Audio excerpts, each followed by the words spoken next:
Avengers. Were you expecting someone else? Let's start the show.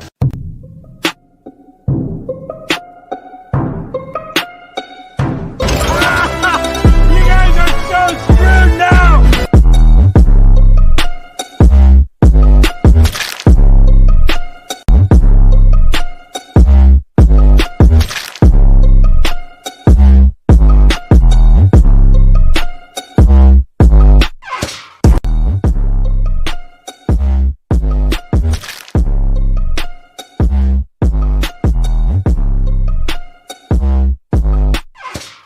Welcome to Fandom Menace Friday Night Live. It is I, it is he, it is me, who, P-double-D, Temple Koyan, in the place to be reviews right here with all of yous, even the Orthodox Jews. L'chaim, my people, the Fandom Menace People's Champ is here.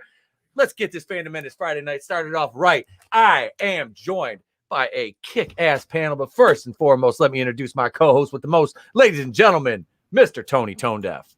Mark Ruffalo is such a cuck. He's talking about Chris Hemsworth like it's his wife's boyfriend. And then I'm thinking about it. If him and Scarlet Witch did end up hooking up and he, couldn't perform the act on her, they probably would have approached Thor.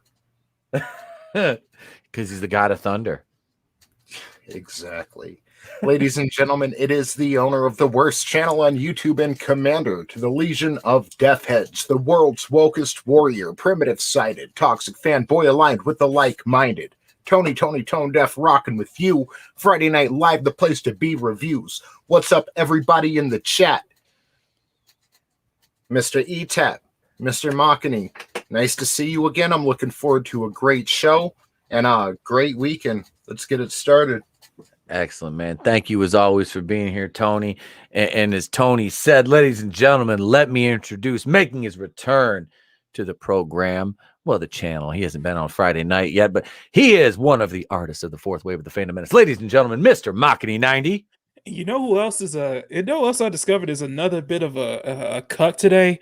Justin Timberlake. Oh no, what did Justin do?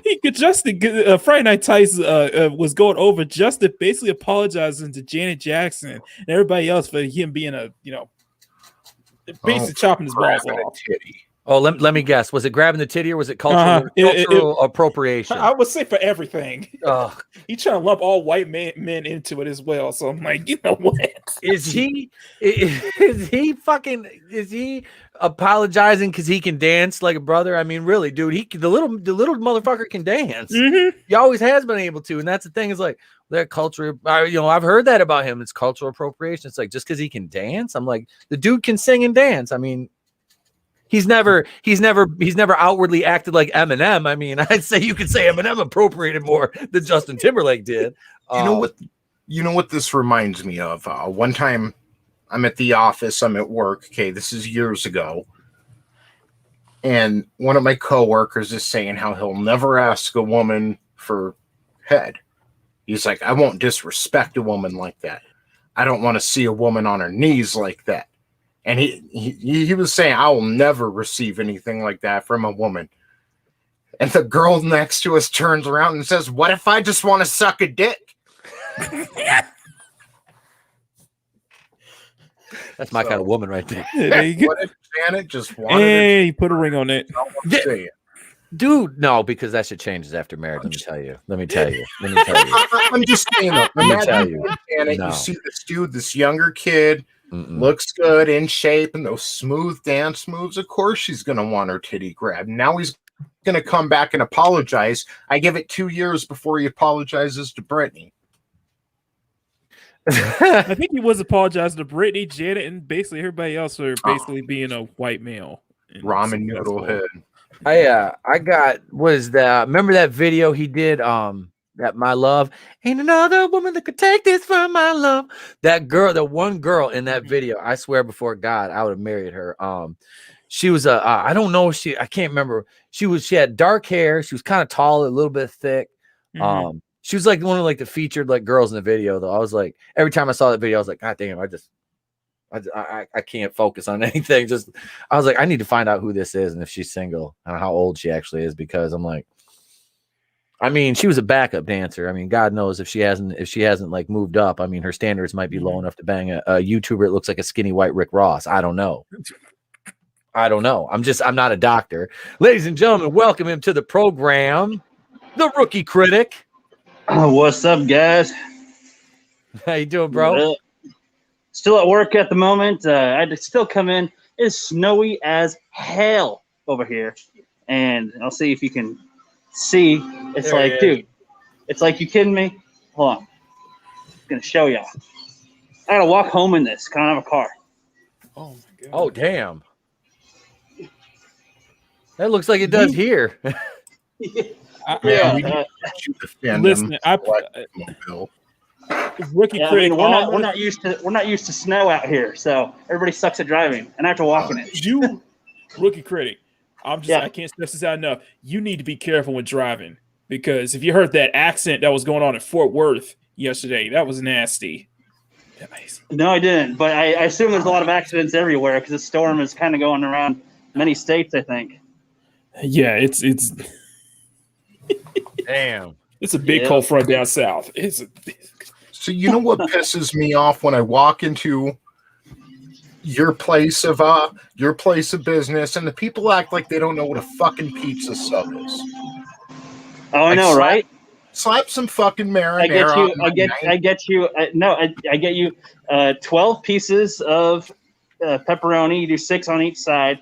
Put marinara sauce on each side a little bit. Spread it out a little bit. If they want some double cheese, get them some shredded cheese on both sides. And they want to toast green peppers, olives, and onions or something. There you go. Oh yeah. So I don't even know what state you're in, but I'm just gonna drive where it snows and start asking for pizza subs. Oh yeah, it's only the best of employees know of what you speak. Ask for pizzolas. They'll go, what the hell is that? Oh hell yeah! Pizzolas. You get 6 pieces of pepperoni. You get 2 scoops of the chopped up chicken. You get some marinara on top of that. Whatever cheese you get, toast that shit. Put whatever veggies you want on there. Pizzola.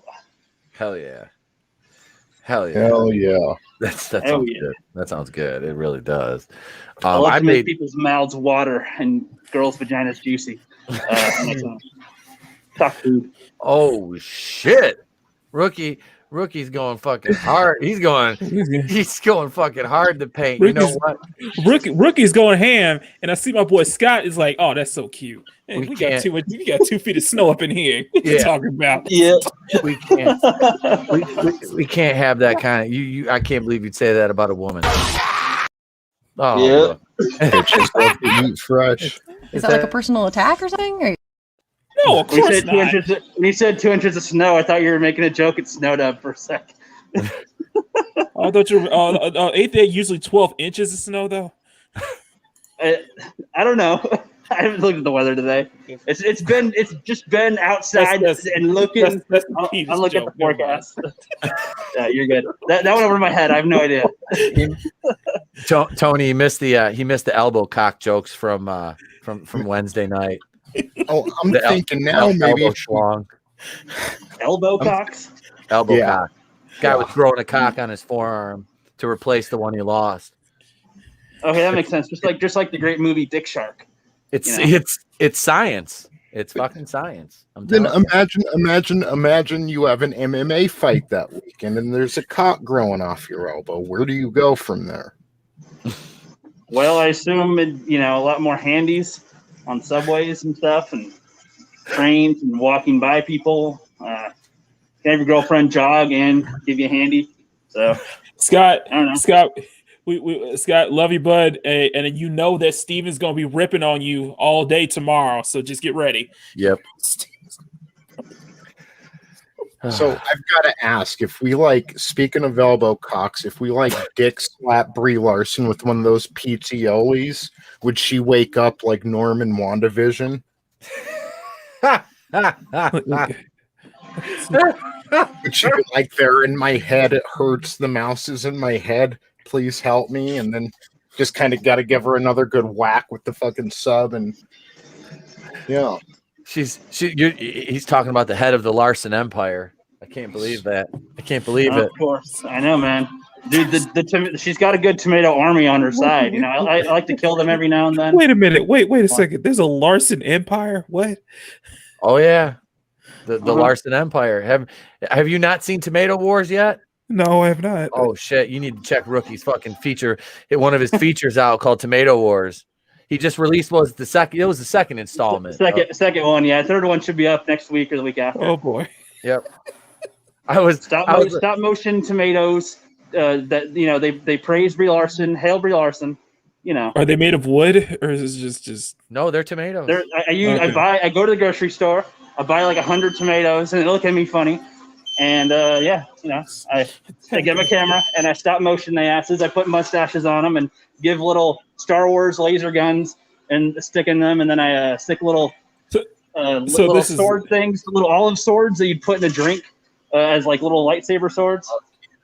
Is it like that? What was that movie? What, Killer Tomatoes from Outer Space or something like that? What? Attack of the Killer Tomatoes. Attack of the Killer Tomatoes. That's what it was. Attack of the Killer Tomatoes can eat my ass compared to this. Hey, I created a mouth-a-bet specifically for that birthday video of yours with the turtle Mitch talking and stuff. So if you want to use that for the images for your tomatoes, let me know, dude.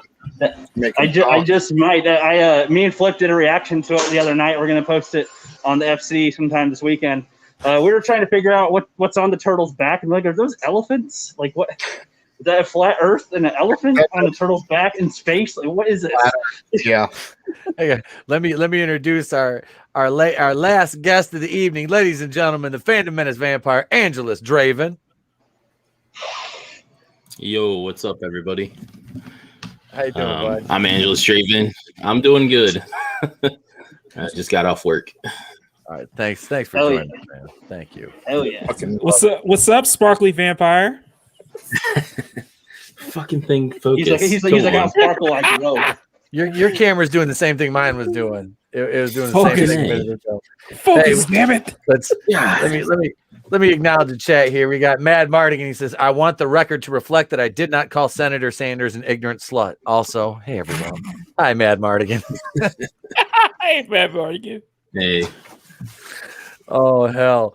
So we got we got Nano Reaper says my wife was stuck in traffic jam by Fort Worth Pilot here. Say with a cranky 12. Oh. Yeah, it was nasty. I think 5 people sadly were killed in that pile. Oh, shit. It was nasty. Yeah, that's what it is. He's like, you drive safe. It's like, no. Damn. Yeah. See, I talked to like a couple of my friends from down there. And they said that it's like Thunderdome down here when it snows. Mm-hmm. Nobody knows what the hell to do. Like we'll get like 8-10 inches in one day. It's like, all right, I got to go to the store or whatever. I'm driving through it, but. I mean, it's like we got equipment to move it up here, and I guess I'm just used to it. I've been driving in it my whole life. So, But then you get these people that like forget how to drive in it like every year, and it's like, yeah. I can't imagine what California would be like if we had snow up here, because our Cali drivers are terrible. They are so bad out here. Oh, it'd be fucking, it'd be. You'd want to record a lot of it. You'd want to record it. That's exactly. Dude. Huh. That's my cat is like. Cat's like, I haven't seen you all day. Like, hey, what's up? I'm gonna be part of the show. That's like mine. Mine like bangs on the door like a fucking pit bull. I have to let his fat ass in here. Fucking 18-pound fucking cat. He weighs. Mine's about that too. Weighs as much as my dog. Mine's about that too. Fucking cats. I'd show you mine, but I went full blue screen. Uh-oh. I don't got one. All say is that whenever we do like our Sunday like Machiny live streams and Mads has her sketchbook on, has her sketchbook cam on, like all you see is just a big cat butt and tail just covering the whole screen. I was like, oh, that's Buddy. That's a cat. That's our resident mascot for Machni Live. Oh shit! Do you have any art right there you can show us? Show off. Oh, if you do, cool. If not, I guess I can show one that's related to the topic at hand. Yeah, or yeah. the topics at hand. His avatar is like, "Am I a joke to you?" well, that too. But, well, yeah. 1 second. Let's see. Okay. Okay. Yes. I'll just pop over my Twitter here. Sorry, to see this art here.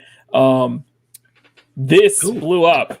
That looks good, by the way. My illustration of Cara Dune, which got plenty of hate, which got some hate. Yes, I got some haters in the chat, but at the same time, I got plenty of Gina fans coming in to my defense. So, like, so yeah, I got plenty. I got somebody on Facebook block me today because I was defending the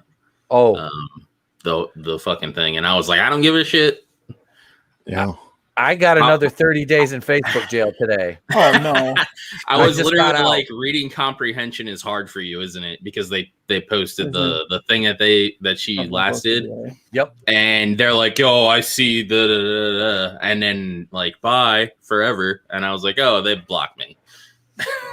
Okay, I like Nessa. Mm-hmm. Yeah, Pokemon stuff. And then this is a part of a video that I posted up this morning. I'll share it later. So that's awesome, dude.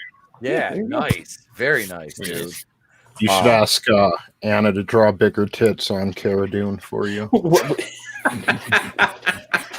she did with She-Hulk? Ooh, she got so much. Ooh. Hey, look at it's Tim Myers. Hail Tim Myers, sir. Thank you for joining. Speaking of the She-Hulk thing, there's a GIF on Twitter, and I don't know if it's just me or my service or whatever, but every time I want to post that damn GIF, it like says that it can't tweet it. And it's the one with her like the Hulk from the comics, and it's like super scantily clad. There's a bunch of weightlifters and stuff, and she has like the huge like bench press, and she's like lifting it with one arm. Oh, the Olympic bar above her head. She's like holding it and stuff, and it won't let me fucking post it. Maybe I don't know if they're trying to censor me or what. Yeah, I don't know. I think it's downloaded the file. Well, no, it's from like you use GIFs on maybe Twitter. The link is corrupt. I don't know. Something. Maybe. Yeah. Fuckers. Yeah, I know, right? Daisy Divine asked me how I got blocked on Facebook again. I said, well, I got called anti-Semitic, and I'm like, yeah. Therein lies the problem. I said I'm part Hebrew, so I really can't be anti-Semitic. That's like somebody calling Mac a white supremacist. It just doesn't work. Yeah. It doesn't work. It doesn't work. I didn't just roll over the pyramids. I helped build them. Exactly. I fucking laughed. I'm like, and the guy just basically called me a fucking idiot. Hang on. And I screenshotted the comment and I sent it to Tony. And normally I don't like to resort to ad hominem, like right from the get-go. But I mean, when I'm dealing with somebody who obviously breathes through their mouth like my dog, I'm not going to give them any respect. He said, your comment shows how ignorant you really are. And I said, really, Frankenstein's monster? Where's the lie? I figured that you'd have some sort of brain with the size of that cranium, but I was mistaken, like when you married Bruce Jenner.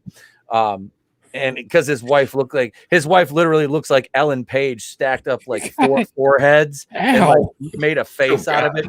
And I called her Chewbacca in another one. I was like, what? I was like, you and Chewie I was like, what's wrong? Chewie get mad at you or something? I just, pull your arms off like a Gondark or some shit. I was making all kinds of shit. Yeah.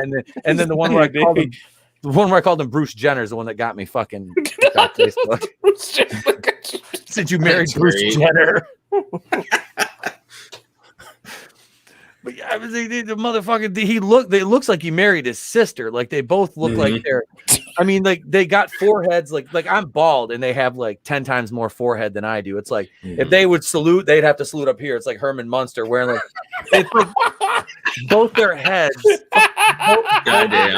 both of their heads look like top hats without the brim that were fused to their skull. Okay. Wow. And gravity's gonna win over eventually, and they're yeah, that's a good question. Walking like this, looking down. Damn, it's gonna fuck up. That's gonna fuck up the focus on the camera. Used to be a lot of you'd be fighting with gravity for the rest of your life. Jeez. Seriously, dude, their forehead. I was like, is that Albert Pujols you're married to?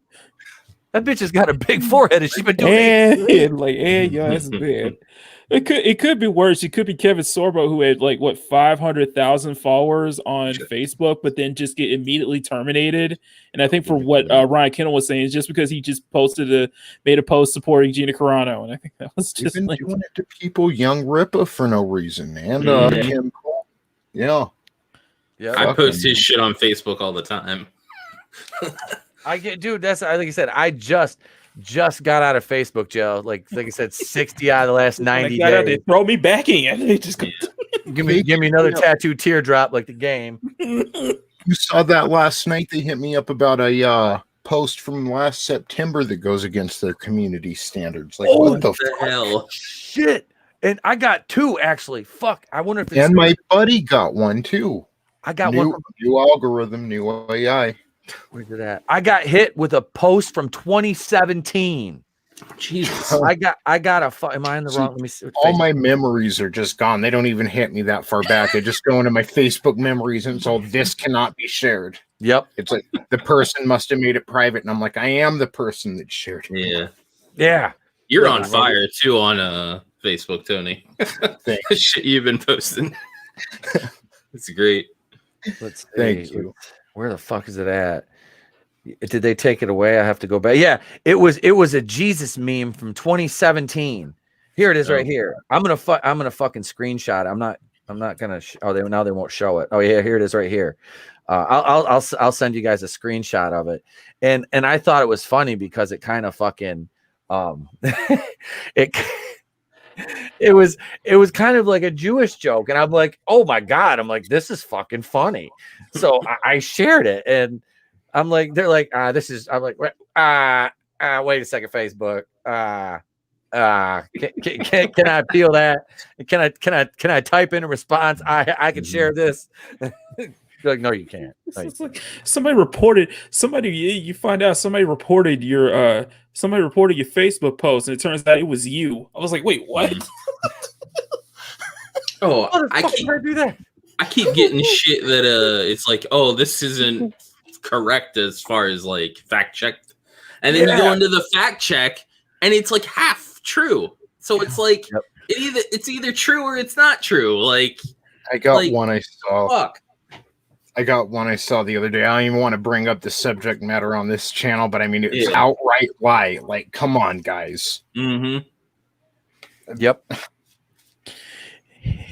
Oh, yeah, you post anything, and they're like, well, our fact checkers. I'm like, did they, though?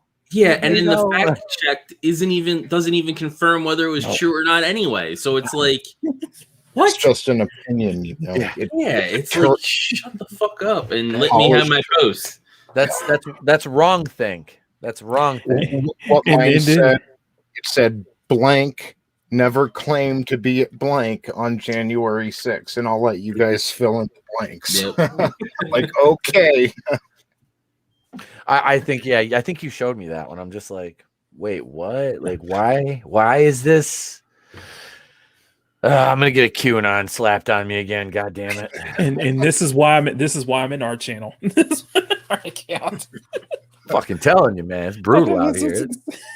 I don't post anything but art. That's why my Instagram blows up. So it's like, over sexualization of women. but I'm able to fit within the guidelines. I don't do any not safe for work stuff. So I really can't. I think you're doing God's work. Mm-hmm. Fuck anybody saying over sexualization of women. We need more of that in the pop culture stream today. That's right. Like in Mortal Kombat, you've got people ripping each other's spines out from the top. don't get me started on that. Yep. Cleavage. Yeah. Like, have you kind of lost sight here? Well, didn't they like SJW woke Mortal Kombat 11 anyway? In certain spots. So Is that the new one that just came out? yeah. That's the new one. Yep. I haven't. I like I said, I haven't played it. What did they do to it? I know they Basically, reduced they butt desexualize size. the females. Yep.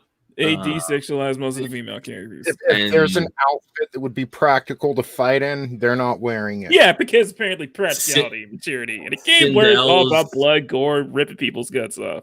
Sindel's story also basically Gets retconned, and they basically make it seem like she's the one pulling all the strings instead of it's some Shao Kahn. they do some stuff, like Which is like, what? Look at that. Mocking you're gonna need OnlyFans for your art. That's not a bad idea anyway. I was like, yeah, I could do that. I'd paywall some of that shit. Why not, dude? It's yeah, good. Why not? Why not? I could do some not safe for work stuff. Just let you guys go. Yeah, you go on it. See, nothing wrong with that. I mean, shit. Especially if Patreon won't allow it. Yeah. See? And Patreon's kind of they've been known to be kind of dicks to certain people anyway. So yes, they are. It might be better going OnlyFans. Who are you to be the moral authority? You're literally playing middleman between, like, okay, I get you do provide a service, you help people, but you're literally just sitting back and collecting money for nothing. Yeah. What the kind of morals do you have? None. Yep. They have none. The only altar they pray to is that of capitalism and give me that money. And their taxation without representation. You know what I mean? It's like they're just a facilitator. They don't do shit, but they get paid for it, Well, that's like Kickstarter and indie, like Kickstarter with their shit. Like all they do is they're the middleman to like do the stuff. It's like just sit back, collect the fucking money, and Yeah. Indiegogo, at least they, kind of put their politics to the side, at least for now. Yeah. And help out, but it's like, come on. They do well for the like the comic skaters and stuff like that. Yeah, definitely. Yep. Really need to start telling people to fuck off again. If they want to call and complain at Indiegogo because they're funding some project, just bitch, fuck off and hang up the phone. Exactly. It's not hard. I'm like, oh, sorry, what was that? We had a project that raised over $1 million. We have a comics project that raised over $1 million. Hire me, and when they call, I'll just say, shut the fuck up and just hang up. Done. Huge. Hello, I'd like to make a complaint. There's an alt-right troll Russian bot fascist comic book out there. Well, first off, this ain't Kickstarter. We don't have no comics authority here like y'all do here. We're a place of business. Time is money. What are you doing on the other end of my line? Go get a job, you fucking hippie. Do you know how much guys like Ethan and your boys that bring in money for this? Yep, that's it. Hey, Paulie. Hey, Paulie. Yeah, this is good. And then they badmouth capitalism like Lululemon. You charge $120 for leggings. You are all the capitalism. Yeah, pretty much. Exactly. That's the thing is like they're profiteering off it. They have no problem. You want to get on your moral soapbox and decree that these guys from Comicsgate are evil bigots, but you're happy to collect that paper. They're more than happy to collect that paper when these guys aren't doing anything wrong other than trying to get their work published. The vast majority of them. You can play you're against capitalism, but you're on Twitter, which has like what a per capita of what 40 million or something like that. Yeah. And the vast majority of them check their Twitter bios, and they probably have on OnlyFans. So it's like, what? Yeah, exactly. Complain about this, but then when they get the attention, they put, they always pay their posts, follow me on OnlyFans, donate, and such like that. So yeah, exactly. I love seeing OnlyFans girls that are anti-capitalist. That is fucking beautiful. It's like, okay, so we'll cut your fucking OnlyFans account off. Well, I know you have to go back to sucking dick in the Waffle House bathroom again. That's damn. That's a tough life, honey. I know. It's much easier to sit in front of that camera. Either be on Twitch. The just chat section. Twitch, they don't have to do shit. All they have to do is sit with the low cut top and fucking not even play video games. Like the platform is to play video games, not to fucking sit there and do jack shit. And you get banned for no apparent reason. Yeah. OnlyFans is for I'm gonna start an OnlyFans page for my cat. There's already I was joking around and I typed in because my cat's name is Big Meech, and I typed in OnlyFans / Big Meech on Facebook, and a picture of him I put in the comment section just joking around with Salvador, and it showed up an actual hyperlink. I'm like, oh shit. So I click on it. There's nothing there, but there's somebody named Big Meech on OnlyFans who hasn't posted anything. Wow. But they have. I was like, it's gonna be like Big Meech pussy shots or something like that, and that's going to be mine. It's just going to be my cat just in various places around the house just chilling. Eat up with Queen's the place to be pussy. Create my own OnlyFans with some hot vampire action on there. He's got vampires standing next to a stove and shit, next to an open flame. You're like, wait, this is the hot vampire action I want. You're like, I don't care. I got your money. Exactly. I came expecting Lady Dimitrescu, not this. That's oh yeah, some big old vampire titties. Oh yeah. The woman is 9'6". I don't give a shit. She can step on me all day. I never thought vampire milfs were a thing, but I'm kind of glad I did now. This is the kind of stuff we get when we don't script the show, ladies. Exactly. I hope you're happy. I hope you appreciate Monday and Wednesday's scripted format more now.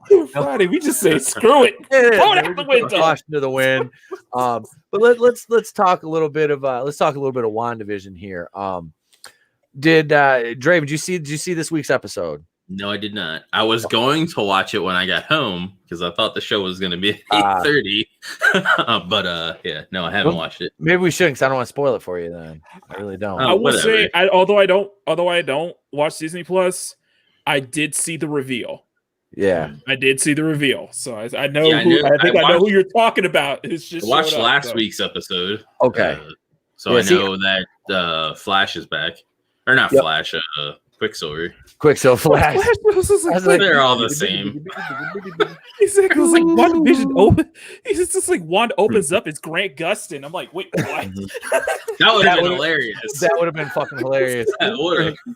She's like, Wanda's sitting there like, and it would have worked because Fortnite has DC and Flash they're making him a skin. So it is in the Marvel universe. So DC and Marvel are literally in the same universe because Fortnite is a shared universe of everything. Wanda's mind so fucked up. She's able to cross it over to the DC multi. She's able to cross. She's like, I've always wanted to holler at the Flash. Come here. Yep. Seriously though, that's fucking funny. I did.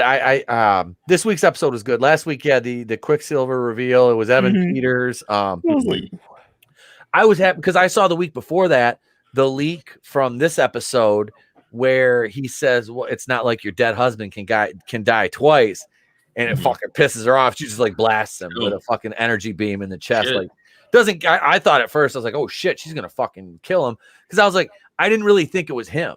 I was kind of like, and it's Quicksilver for all intents and purposes because he has his speedster powers. You see him like fucking running around, and they actually show the kid.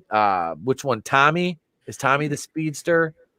They gave the kids powers now too. Yeah. Oh, wow. Okay. Wiccan and Speed have their power sets. It's Billy and Tommy, so Tommy is Speed.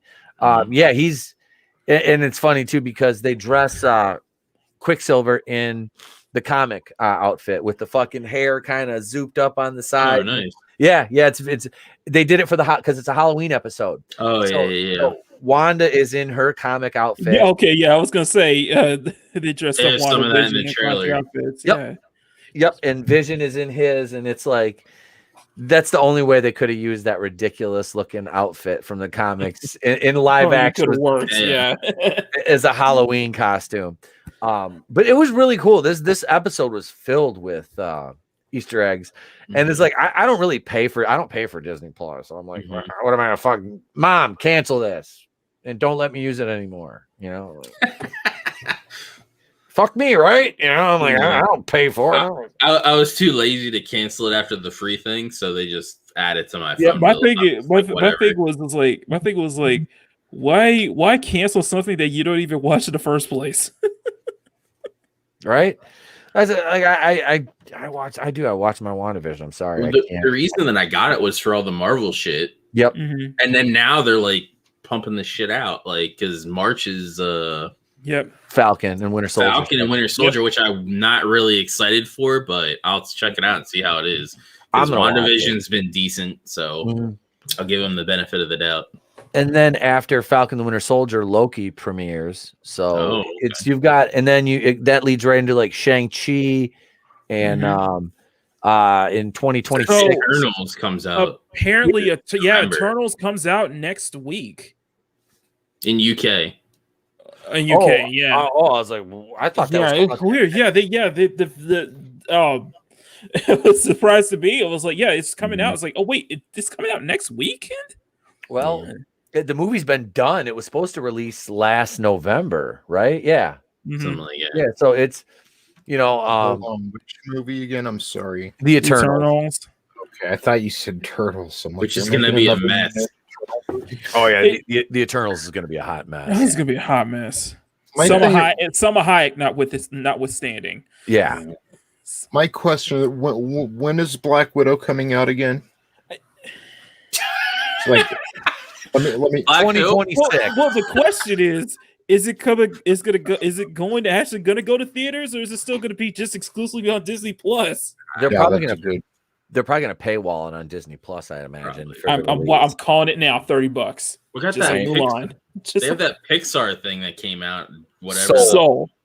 I haven't got to watch it yet. No. There's the dragon thing. Raya the Last Dragon. Yep. Yeah, Raya the Last Dragon. They have that coming for premiere. It's like, didn't they learn the first time? That shit didn't work. We're just gonna wait. We're gonna wait until it comes to free and then not have to spend the money. Yeah, it didn't work with Mulan. They lost their asses on that. But they need to do what HBO is doing and just release it in theater. And release it on there, and then you have, if people want to spend the extra money and go see it in theaters, they will. If not, they can watch it at home. Yeah, that I don't understand this.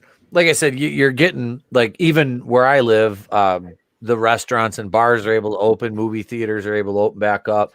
I think the capacity's still limited a little bit, but I know they're able to open. So it's like, release that shit in the theater. Get people going to the fucking theaters again. These theaters aren't going to make money unless they start doing widespread releases with, out the limiting the showings and stuff like that. That's where Marvel is going to do well with these series, I think. Because they're shooting a lot of them on closed locations, and the cast is staying there in like a dormitory type situation, but kind of like Mandalorian. So which fuck that show. That show. It's peaked anyway. It's not going to get any better than season 2. So no, because now they're using it as a fucking feeder system for all the spin-offs. So it's pretty much toast at this point. It's going to be on the down, the downtrend. So you're losing arguably your most popular character on the entire fucking show. Yeah. And it ain't Mando. Nope. It sure as fuck ain't him. Which her action figure she's behind the sheet back here. Still sold out, if I'm correct. Most of her merch is still sold out. Boo. But I've got the Black Series Cara Dune figure. It's behind the thing with I've got Mando, Jango, a couple stormtroopers. There's Darth Maul. I gotta go get Moff Gideon, Queel, and Grief Karga.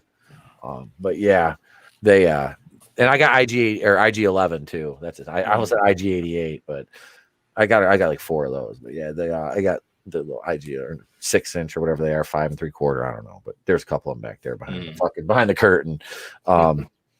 Yeah, damn man, they did her dirty, but Yeah, they did. so I want to get back to a little bit more WandaVision here. Tony, what were your thoughts on the episode? Like, what did you think? So it was good. It felt a little like, and this isn't a bad thing, but it feels a little like we downshifted a bit from last week. I think I don't want to spoil it for anybody, but what we saw at the end with Vision compared to when Scarlet Witch and Quicksilver were talking on the bench and she looked up and was startled for a moment. Mm-hmm. I think that says something towards, is Quicksilver alive? I think it's going to be like the Vision reveal. Because did you notice that they had, like when they showed Vision in that one episode where he was dead and he was just kind of like, what? Yep. That's, I think that's what's going to happen here. I really do with Quicksilver. My thing is, I guess my question is, would he survive outside of the hex? Well, that was the thing. That's a good question. Yeah, even with Vision this episode, Well, because it kind of answered that with Vision this episode. So that's what to make, if the same things are happening now with Quicksilver that were happening with Vision, I mean, like, I don't know. And another, I don't want to spoil it. I know in the comics, the answer would be yes, it would survive out of the hex because she can just rewrite reality. So as far as the show, I don't know because they're kind of slightly deviating and they haven't really explained much with her. So she's like powered up like a lot. Like that's the thing. Like I laugh when they made that line, about she almost beat Thanos, if he wouldn't have fucking called in a blitz on her, And then what's his name mentioned Captain Marvel and is like, shut up, we don't want to hear about her. I was like, she speaks on behalf of all of us. None of us want to hear about Cat Pan mediocre. I love how they're calling that, because that was a fan discussion. Like, Wanda would have ripped Thanos apart there, and then even in this episode, Wanda says, "What happened to your accent?" And Quicksilver looks at her and says, "What happened to your accent?" Fucking gold. Gold. Yeah, because you notice when she drops the act in the show, she's kind of slipped into her Sokovian accent. So I'm kind of hoping that this Quicksilver is from another dimension. I think he is. Since this is going to be leading into Multiverse of Madness, it would make sense. So I think he is. I just the way that they have the way they've carried on, I think he is. I think this is another Quicksilver. And like I said, if you listen to the closed caption from the last episode, and somebody had it in their video, I can't remember who it was, but it says, when the reveal when she opens the door and you see, who she's looking at, it says Quicksilver from the Fox X-Men movies shows up or appears. Oh. Yeah, like it said that on like the closed caption thing. Yeah, like it was funny. I was like, damn. I was like, okay, and I liked Evan Peters. I liked him better as I liked him Quicksilver than Aaron Taylor Johnson. Aaron Taylor Johnson, And he said, "Can your long lost brother get a hug?" Insinuating like, "Hey, I'm not like that. I don't have all of Aaron Taylor Johnson's experiences, and I look different now." He's admitting that he is a different person. Yep, they've never met. Yeah, but he's still her brother, and that's. I was like I said at first, I was like, is he really going to be her brother? We're going to find out it's like some apparition, or and it's not looking like it is. It looks like he's like legitimately going to be her brother, but it's like, what are they going to do with the character afterwards? Are they going to kill him off? Yeah, which I hope not. I really, like I said, I like Evan Peters in the show. Now they're talking about star power. They do. They really do. They're talking about like another reveal, before the end of the show. And this week, I mean, you didn't really have like a character reveal per se. You really didn't. But I mean, there's still are they going to do Magneto? Is Magneto going to show up? If so, which one? Because I've heard Ian McKellen's name floated around. I don't think that. I mean, for nostalgia, it would be cool to see him one more time as Magneto, but without Patrick Stewart and out of context, it really doesn't make a lot of sense. So I would prefer, if they're going to do that, that they go with Fassbender. Same. Because he has more sustainability.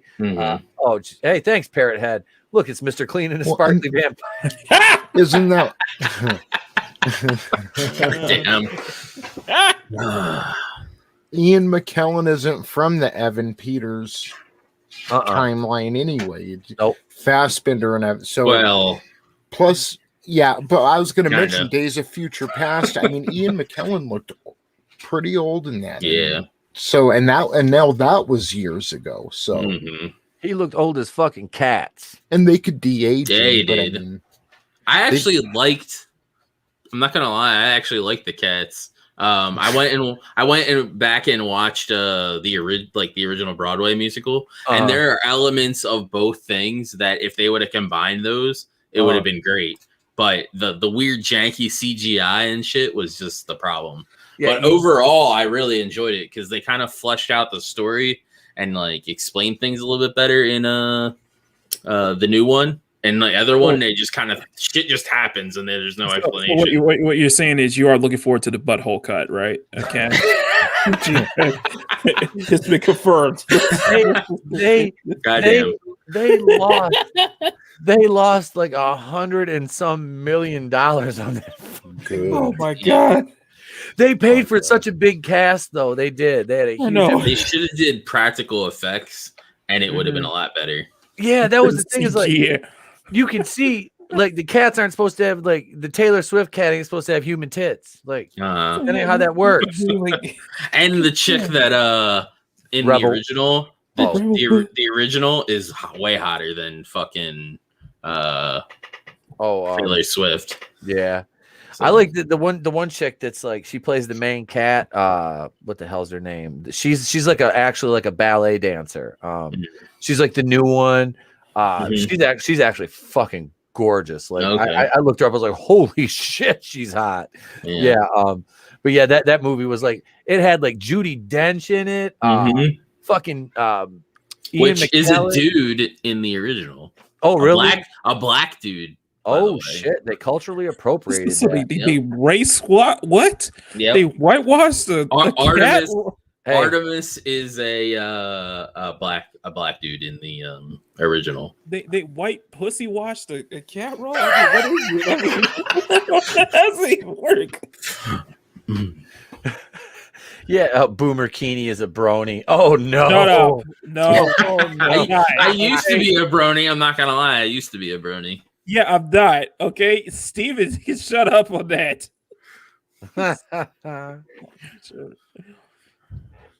Oh, that's fucking great.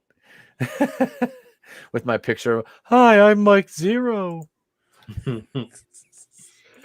Oh shit. I wonder if he covered the Gina situation now. He did a video. I didn't get to. We should just do a watch party and watch Mike Zero's video.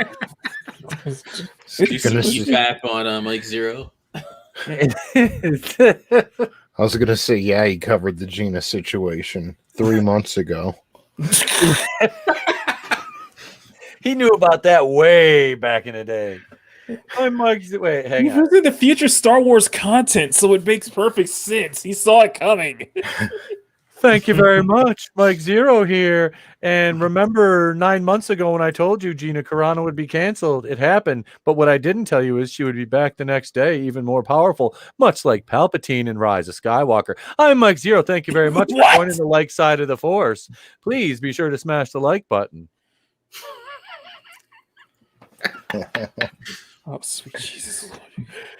Oh, God. Damn. So WandaVision, anyway. Keep getting sidetracked. That's all right. It's fun. I don't care. It's fun. I will say this: the theme, like, you know how they do like the credits.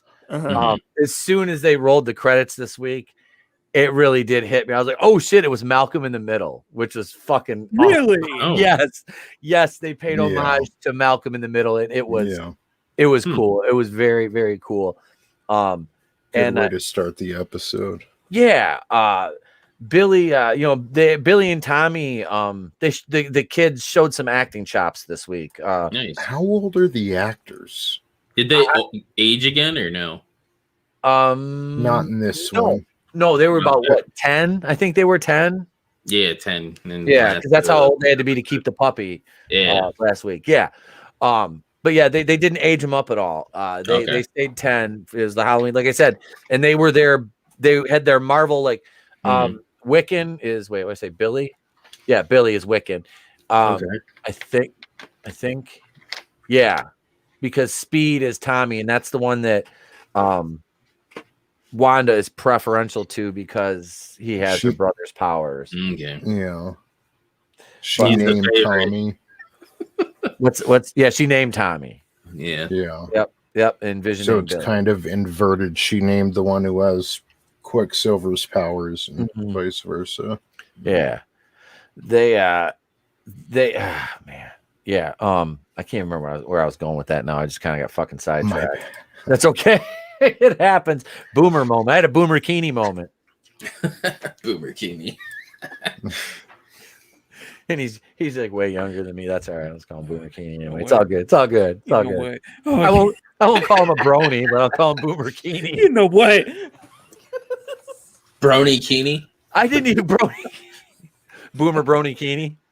You know what? He's like, I ain't coming on this motherfucker no more. My first and last appearance on Friday night. Fuck you guys. I'm out of here. I'm going to highlight Mike Zero, see if I can get on a stream.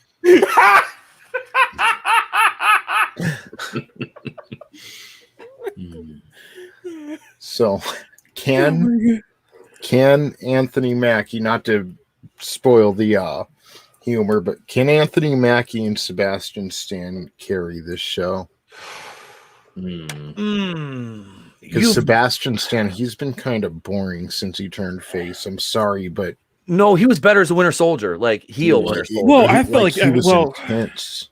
Yeah, that's true, and I did feel like they nerfed him after Winter Soldier. Yeah, in terms of just kind of power levels and strength and such. I feel like he was nerfed. Yeah. Winter Soldier to me is like the height of the MCU, and everything after that is just meh. Guardians was pretty decent. Good too. Yep, the Guardians and the Guardians is good, and they were right together too. Yep. Yep. Yeah. Absolutely. You're Draven, you're right there. I'm right there with you. Winter Soldier is my favorite MCU movie. Same. It is. Same here. Absolute favorite. Because that is the one movie that I really think you could take out of the MCU completely, take the MCU name off of it, and it would still be a kick-ass like spy espionage thriller. Yep. And that's one thing that's why I hate Captain Marvel so damn much, because it fucking destroyed that movie. It did. It did. They tried to retcon Captain America: The First Avenger too. Didn't work. Wait, if I can ask, what did Captain Marvel retcon in Winter Soldier? I'm curious. Basically, that she's the reason that there's the Avengers. Oh, that's right. And the whole thing with Fury's eye, it made it less. And of course, the Tesseract. Yep. And the Tesseract. Yep. Yeah. That was probably my favorite MCU scene. Was if you want to stay ahead of me, director, you got to keep one eye open. Yep. Like, yeah. I mean, Oh, go ahead, Tony. Go ahead. I'm just saying that was a badass scene. So to have it ruined by the fucking cat, the Firkin or whatever it's called. Flurkin. Yeah, I don't even watch I've seen Captain Marvel once on the high seas, so I don't even know the name of the. Yeah, I'm all right with the not the fact that it was a cat, but like if they'd have done something where like it was over. Usually Fury like over exaggerates shit. So if it wasn't as awesome as like they made it, I'd have been fine. But a cat, like it should have been some like fight or something, and something happened. But Well, that's what he said to Robert Redford in Winter Soldier. He asked him about his eye, and he's like, "You don't want to know what happened to this or something." Come on. Yeah, and here you turn around and say, "Goddamn, oh mother flirkin!" It's like, oh, come on. Or even if like something blew up and he was being dumb or something, I'd have been fine. Like it didn't have to be like a badass fight or anything. And but like it's somewhat where he could over exaggerate it and be like, "Hey, exactly," you know. But yeah, for months before the movie came out, everyone on YouTube was saying it better not be the fucking cat. Yeah, it better not be the fucking cat. Mm-hmm. And lo and behold, what was it? It's the fucking cat. Fucking cat. And I love cats, but fuck. Same here. Same here. I was like, are you motherfucking serious? Like, are you for real right now? Is this what this is what we're gonna do? Really? Yep. This is what okay. I see how it is. Mm-hmm. Fucking Captain Marvel. That's funny. I'm sorry, I gotta answer a DM real quick. Talk traffic and weather. Talk about yourselves. Top of the hour. Traffic and weather. Code. Did you guys hear about Falcon and the Winter Soldier? They're gonna explore the origins of the superhero serum and how I can't remember the German scientist, but how he perfected it from Red Skull to Captain America. He's going to be testing. Not Zola or Zemo, but the nice German scientist from the first Avenger who gave Captain America the serum. So the way they perfect the serum, I guess this is a comic storyline too. And I'm sorry, I don't remember the name of the Black Captain America, but they were giving the serum to the black troops, the U.S. Army, and experimenting on all the black troops. And then supposedly the first Captain America was black when they finally got the serum correct. You just never heard of him. And then they gave it to Steve Rogers, and that's going to be explored in the TV series, from what I heard from another channel. Who has sources. I know U.S. Agent is in this, so. That's what's his name? Kurt Russell's son. Right. Wyatt Russell. Two things. I am disappointed by the fact that we didn't get a second, like a rematch with Cap and Red Skull in Endgame. I feel like that would have been a perfect moment to bring those two together. And the second thing is, I'm honestly, even though I'm not interested, I was kind of hoping that Falcon and Winter Soldier, they could at least explore the whole Winter Soldier program that they were showing in Civil War. That was awesome. Yeah.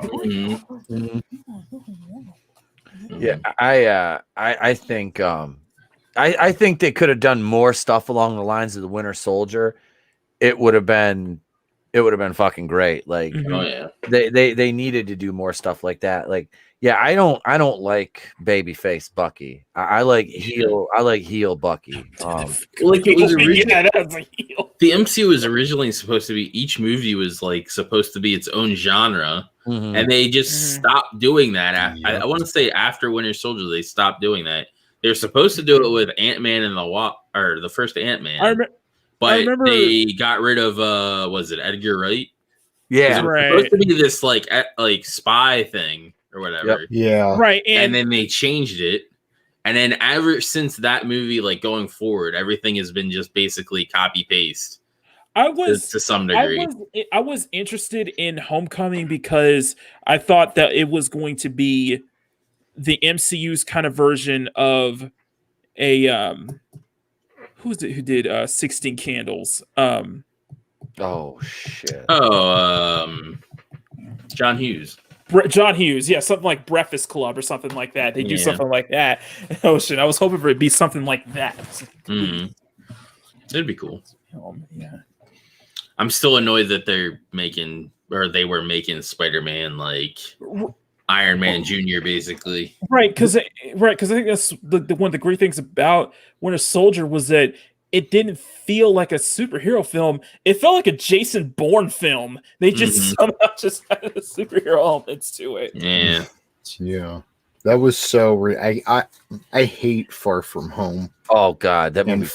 Fuck. Yeah, for all the don't heat, get me started. I didn't mind it.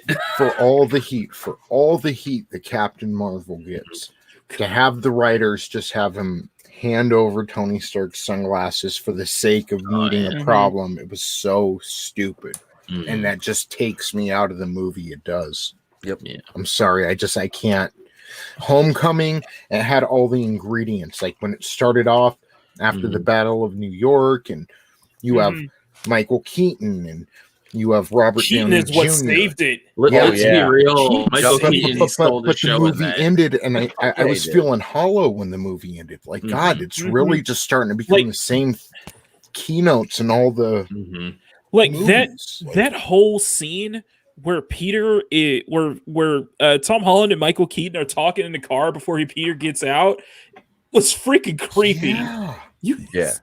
It was great though. It was fucking great, you know? Like you felt like he was gonna shoot someone, you know? Yep.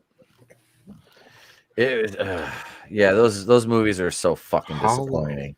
And disappointing. And it's just like I've been wanting to see Mysterio on the big screen for years, and you had a good actor in Jake Gyllenhaal. Yeah. And what did they do? Nothing. That movie deserves more hate, I think, because that was a shit follow up to Endgame. Theory is that he didn't actually kill himself, or he didn't actually kill him, because he's part of the Sinister Six. And from what I've been hearing was that, you know, the whole thing implementing, you know, other universes into the MCU, that they've been subtly doing that, and it's making me thinking that the cameo from J.K. Simmons' J. Jonah Jameson was an example, like a little hint of them doing something with like what we're seeing in WandaVision. Maybe. I think it's possible. I mean, there's so many damn things that they could do. But God, the Falcon and the Winter Soldier show, kind of, I'm kind of optimistic about it, but at the same time, it's like, how is this actually all different Marvel? Yay! You know, we'll see. I mean, we'll see, because I get the impression that they're not going to go the way that I'm going with it. When I saw the recent trailer that you know, Sam was going to pass the shield over to Bucky, since it would probably made more sense, considering the fact that yes, both of them became Cap in the comics, and I forgot who was it that did it first, but Bucky, yeah, which is bullshit that they're skipping that and going right to this bullshit instead of. Because he had a good run. Yeah. Oh shit! But you know, they gotta push their shit. So, you ever had your shit pushed in? Wait, what? Oh yeah. Shit pushed in. You ever had your shit pushed in?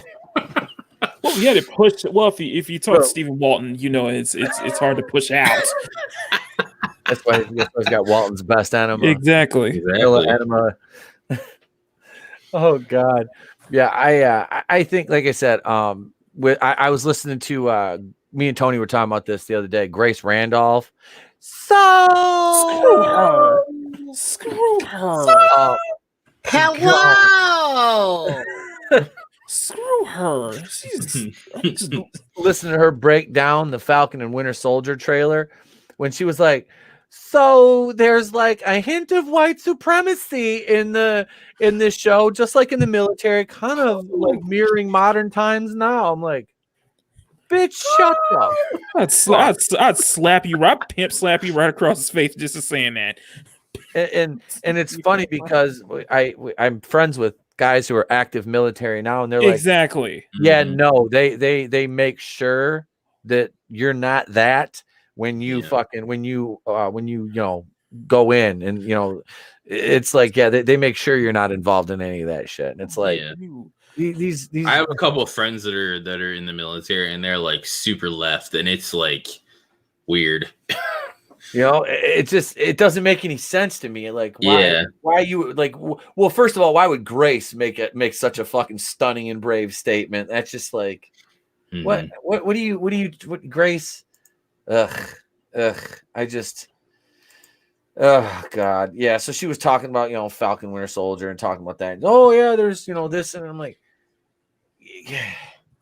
Will people accept Sam as Cap? Yeah, because the government doesn't like him being Cap or some shit. When you really think about it, that was one of the best things about the first Captain America movie was how humanized they made Steve the whole time. Yeah.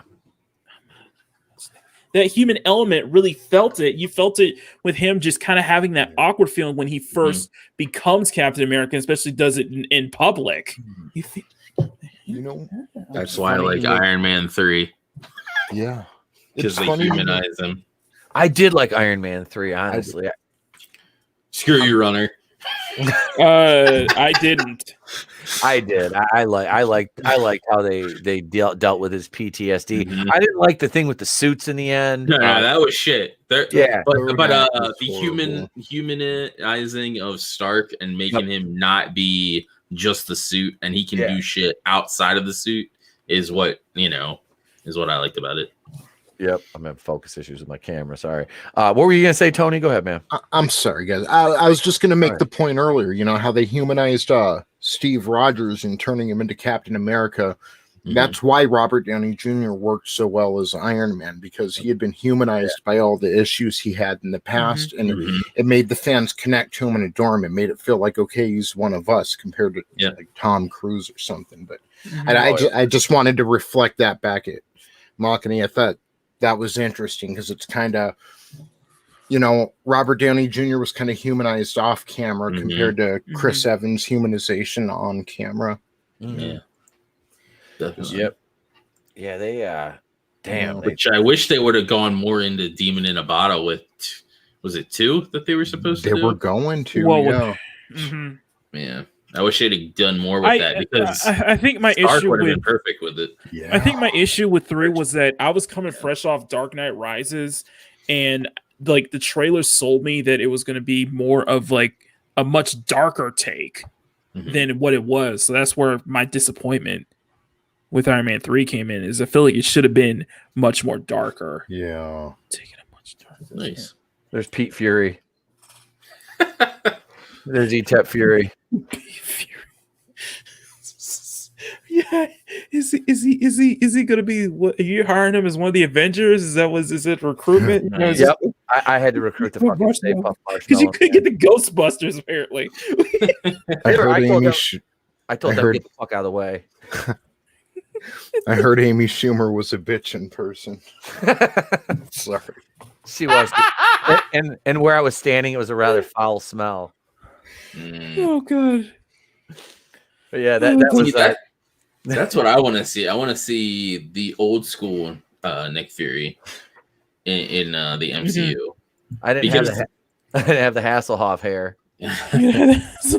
Because the Fury that we got is in the main universe now. It's from the Ultimate, but he's in the main now, and he's Junior basically. He's because reasons, Because reasons. Hey, Rookie's back. Hey, I'm black, and my white privilege is constantly under attack. That was a nice rhyme right there, my friend. I know. That was a nice rhyme. Comes in dropping haiku bombs. I know, man. Hell yeah! What up again? Oh, not much, man, not much. Just kind of chatting MCU right now. Actually, we were talking a little Falcon and the Winter Soldier. I showed off my cultural appropriation of Samuel Jackson's Nick Fury, and I thought you were talking about the massive centipede universe. No, not the massive centipede universe. Does Ray heal them all on that world? Is Ray in that universe to heal all the massive centipedes and sandworms that get injured, and the sand that the characters fall through right above the sandworm mysteriously just hangs. Just is suspended in air and doesn't go anywhere. Well, that's how you go to your basement. They build houses on top of those things. The houses are fine, but then you can just go to the basement by falling into the sand. So awesome. Ray, what were you gonna say? Nothing. I'm just gonna go find quicksand and just see if I can fall. Find Someone want to tell me, Ray. Yeah, take somebody with you with a board and some rope. that's like drowning in water and then just coming out to air. Well, apparently there's a trick to getting out of a quicksand, and you gotta like, because there's a bottom to it. You gotta like wiggle you like put one foot down and you like wiggle it to get air in between it, and that's how you like get up out of the stuff. Okay. There's videos on YouTube that literally have like a bunch of people around in a circle and they like demonstrate how to do it. Let's go to the quicksand party. It's my birthday, Timmy. Let's go to the quicksand thing so we can get out. Instead of a ball pit or Chuck E. Cheese, your mom takes you to a quicksand pit and throws you and your friends in. Hey kids, if you get out, you get McDonald's. If you don't, I'm leaving. Oh, that's terrible. Bye. It's time for Lord of the Flies, motherfuckers, here. Hey, Justin Proper. Hail, sir. How you doing? Hey, How Justin. Oh God, yeah. That I always, as a kid, you're afraid of these irrational things. Like I was terrified. I thought quicksand was everywhere as a kid because you see it in all these cartoons. I grew up watching like Bugs Bunny and the Roadrunner and all this shit. And it's like you would think, quicksand. They make it look like quicksand is like lurking around every corner. And it's like I have never once ran into any quicksand. I was always make it look like your sandbox is gonna just most sandboxes are not quicksand, but you might get the one that does. You just I had this big tractor tire as a kid. It was like my sandbox. Yeah, I had the turtle sandbox, man. See, I had it. I had a tractor tire. My dad's like, here, let me just fill this up with sand. Brought the old tire, buried it halfway, filled the rest up with sand, and yeah, dude, it was pretty fun. I had a lot of G.I. Joe wars in that fucking thing. Except for if you have a cat, because then they just turn that into their litter box. So. Yeah, I did. I have an indoor cat. Sorry. Yeah, we didn't have cats growing up, so cats didn't exist yet. Yeah, not back then. They weren't invented yet. They were still with my brethren in Egypt. They're still being worked. They were still Egypt. Your Asian ancestor, Egypt. Let me take their walk. Hey, what damn you, Bengals. What else can we put on that list, right? There's quicksand we don't see as much as we thought we'd see as adults. Nobody's offering us drugs how they were supposed to. Yeah, there were supposed to be like these roving bands of fucking ruffians with like all kinds of assortments of drugs and narcotics. Like, hey kids, you want to try drugs? It's like that never happened to me. I've been looking for that motherfucker all these years. Where was he when I needed shrooms? You mean to tell me I've been scared? I've had this beaten into my skull growing up that there's gonna be roving gangs and teens like, hey kid, you want drugs? I never experienced nothing like that in high school. No, I'm like, well, when would they just be giving it out, and when would kids just have money? Yeah, exactly. I had to hunt that shit down. It was like, you know what a drug is? No, you want it? Nope. Okay, it costs you $20. This is my candy money, dude. What are you talking about? Yeah. I was supposed to buy G.I. Joe's comic books with this. What the fuck? I used to save my lunch money to buy video games. I never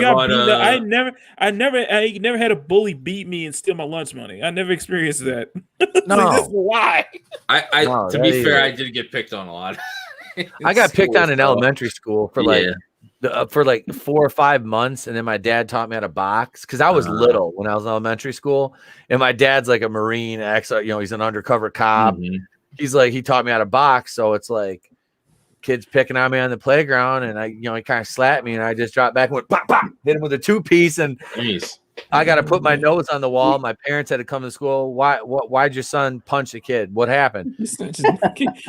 Yeah, they're coming. He just started shit.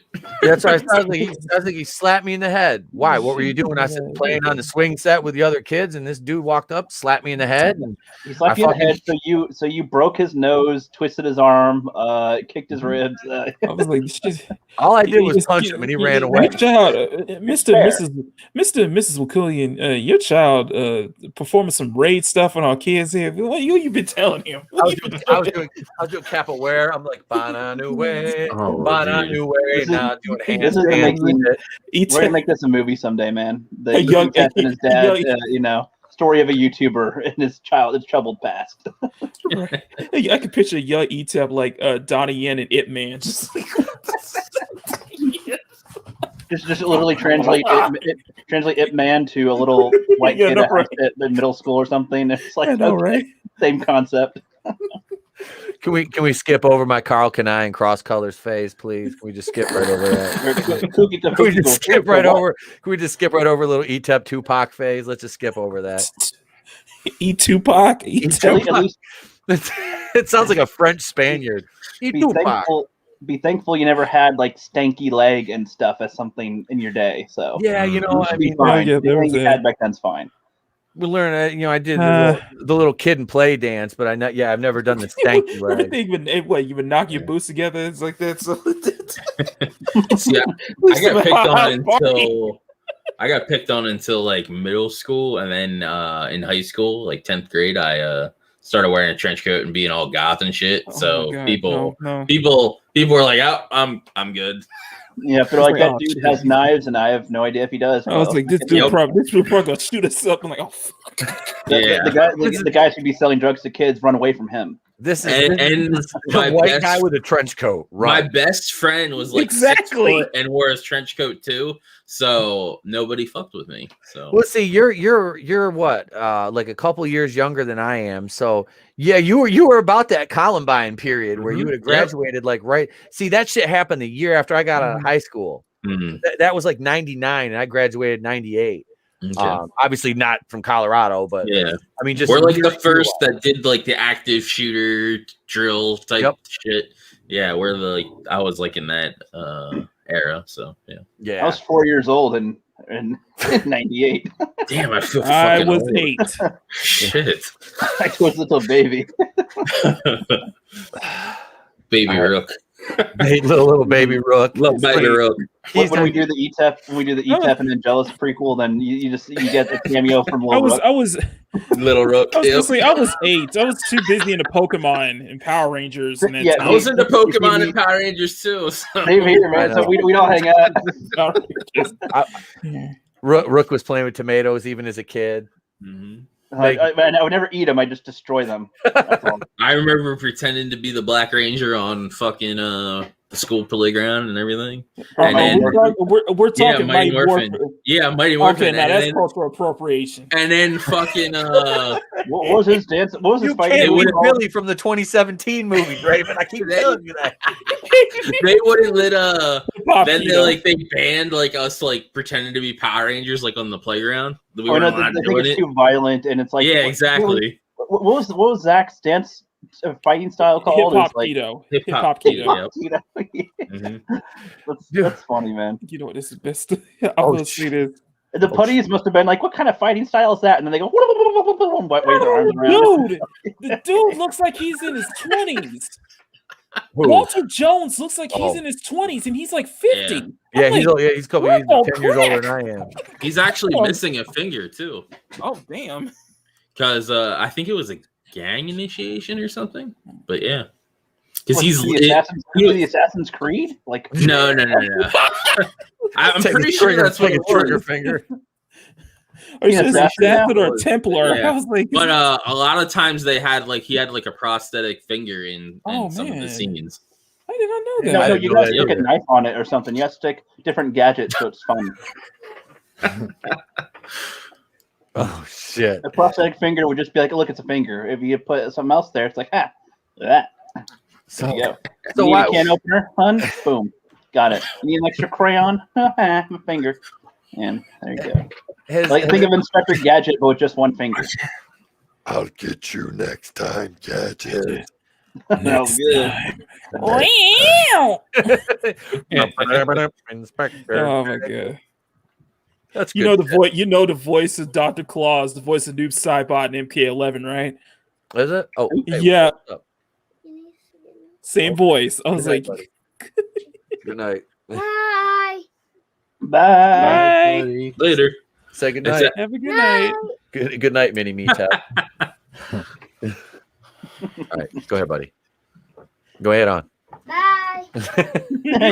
Later.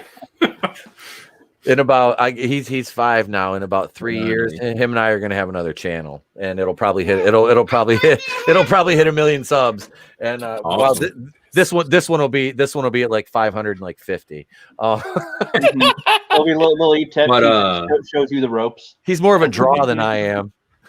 was like, hey kid, I was like, hey son, do you think you can lend your old dad some subs? Yeah, he's like, get out of here, Dad. Quit riding my coattails, Dad. Get out of here. I brought you in. But, Walter Jones is missing his middle finger. Oh damn! On his one hand. It's the middle I did not finger. know that. Yep. Huh. Middle finger on his left hand. Walter, the Black Ranger guy? Yeah, Yep. Exactly. What? Oh, shit. Okay. Damn. Yeah, he's an assassin now officially. Yeah. That's what I'd say. Trying to look to see how he lost it. Do any other Rangers, or are they missing a finger too? We can put together Not that I know of. that they have. All the Black Rangers have to cut off their finger. No. RPM Red is in Jessica Jones. Oh, that's right. Yeah. Corinth is Jessica Jones. Yep. It's weird to see them in other things. Like that same dude was in Spartacus. And I'm like, he's like a little gay dude to the Barca. It's like, holy shit. Hail JM 2021, man. Hail to you, sir. Hail. Thank you for joining us. I actually got an article I'm going to pull up here. Let me, let Tony, let me show off your work here while I pull this article up. Here we go. We'll be right back after I show off some more Tony Tone Deaf's labors. Here we go.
I forgot to mention ETEP. I had to turn my mic off because I was laughing so hard when you showed the Rogue Entertainment intro.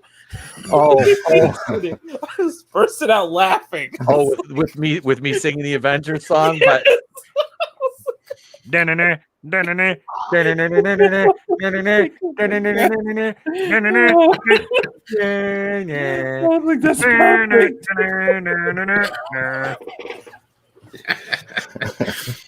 Yep, I was like, I can't wait. I gotta have Red Gaze on one day. But hey, man, check out what I did to your intro. Oh my god.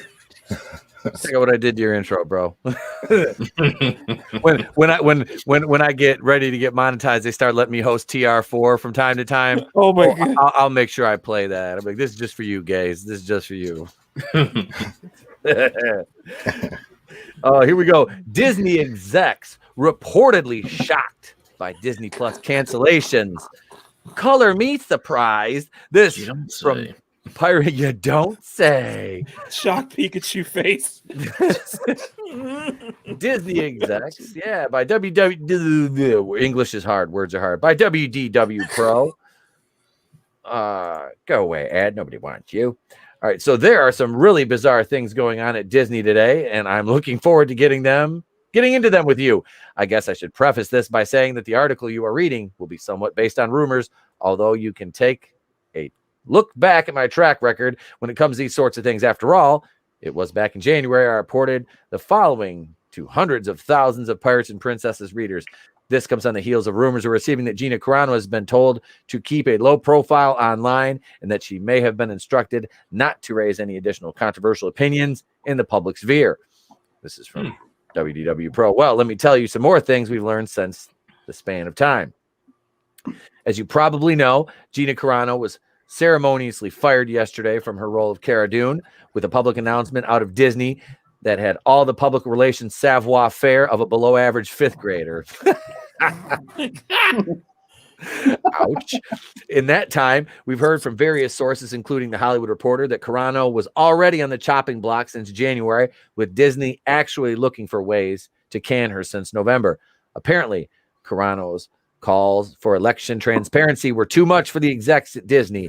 More alarming is that we're hearing from solid sources that Carano was, in fact, fired yesterday after Lucasfilm had grown weary of waiting for her to screw up, so they used an Instagram post she made as a smokescreen. Oy vey. Yep.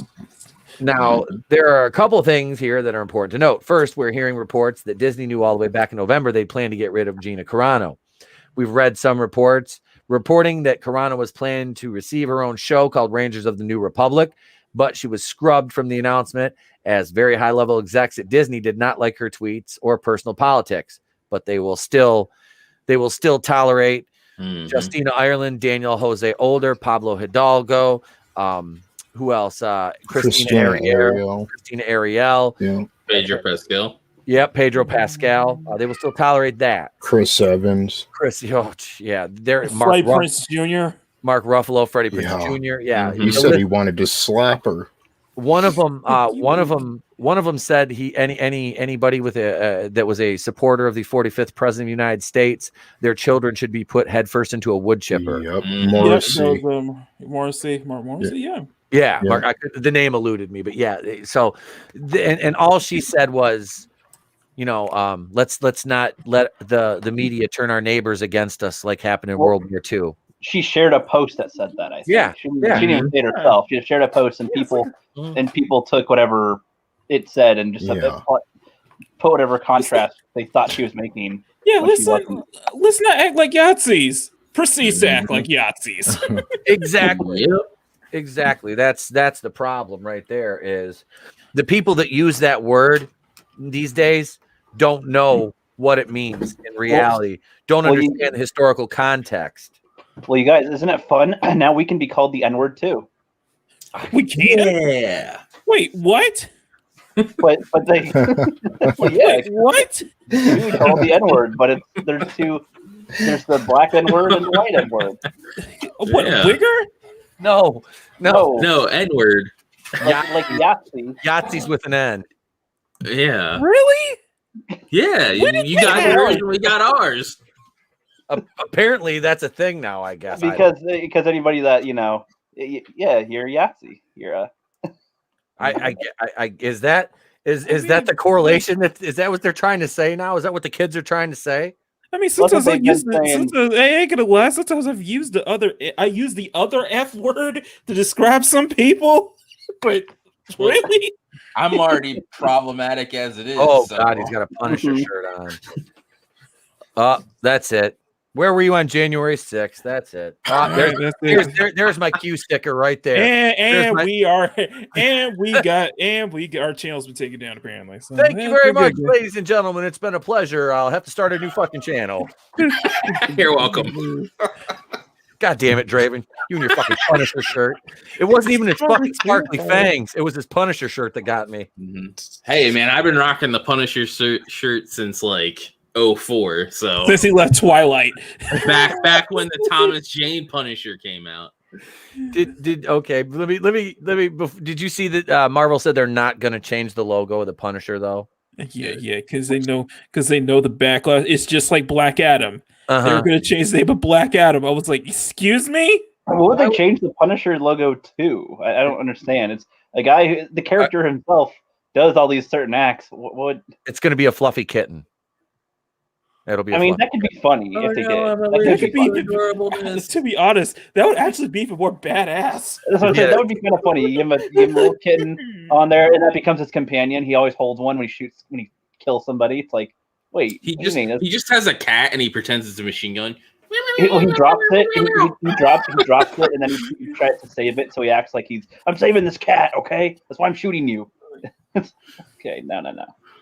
Fuck it. Oh God. Yes, I did knew at you proper a while ago. Let's see. Okay, so let's see. We got what's very curious is that now we're hearing Rangers of the New Republic is essentially a dead show. Well, you know what? I guarantee you, if they were looking to fire her all the way back in November, when did they make this announcement? When was that show? Was that December that they had that Investors Day? Yeah, I think so. I don't think they ever explicitly said that she will be in it. I think no, they never did. So I think this, I believe it was Culture Casino said when he was on, he goes, half of these shows that they announced, probably the creators of them probably had pitched an idea and they have nothing together for it. They were just throwing shit out there because it was Investors Day and they want to look good for the board.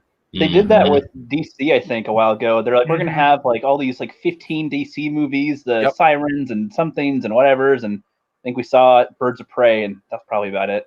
Yeah, they did that. Because they were going to have Flash movie, Cyborg movie. Like you said, the Gotham City Sirens. But damn, man. But let's see. So the show is dead. But that may have seriously damaged their relationship with Carl. It was never it was in the conception scene. Like Culture said it best. Like, I guarantee that at least half of what they announced is going to end up either being in limbo or being just on a chopping block at some point. Development hell. It won't go anywhere. They should make the Knights of the what was it? The Rangers of the Republic? The what? The Rangers of the New Republic? They should make that the Power Rangers of the New Republic. Just bring in some cast members from Power Rangers. Let them do their thing the way they do it. Like we joke about Manjaw Headland and the Acolyte, but we get Jason David Frank, man. I mean, if you want to get Amber Heard is for the Acolyte, I mean, I feel like that's a perfect storm. Amber Heard. They want to have a movie starring Amber Heard, Brie Larson, and who else had some scandals of some kind? Put another one in there. They won't have that be their big movie. I don't know. Amber Heard, Brie Larson, and maybe Elliot Page. I don't know. Yeah, Elliot Page. Yeah. It's just like a perfect storm. Ellen. It's Ellen Page. But she'll play Ellen Page. She'll play Ellen Page and Elliot Page. She'll play both. Directed by Ava DuVernay. Oh, Kathy Griffin can be the Jedi Master. The only time I'll call her Elliot Page is on Halloween when I recognize costumes. Damn. That was a cold burn. That was took a minute to feel it. I was like, wait a second. Oh, that was hot. Ooh, yep. hot. That's I'll take the hit to my channel for that one. I will die on that fucking hill. I'm not placating fucking playing dress up 365 days a year. Speaking of Elliot Page, what happens if you pull a post-op into the hex? I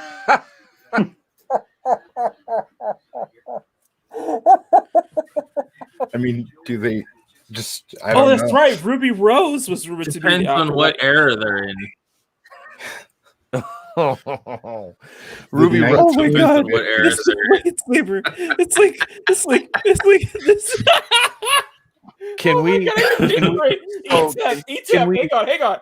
I see it. I see it. This lightsaber is literal perfection. It's wielded by a woman.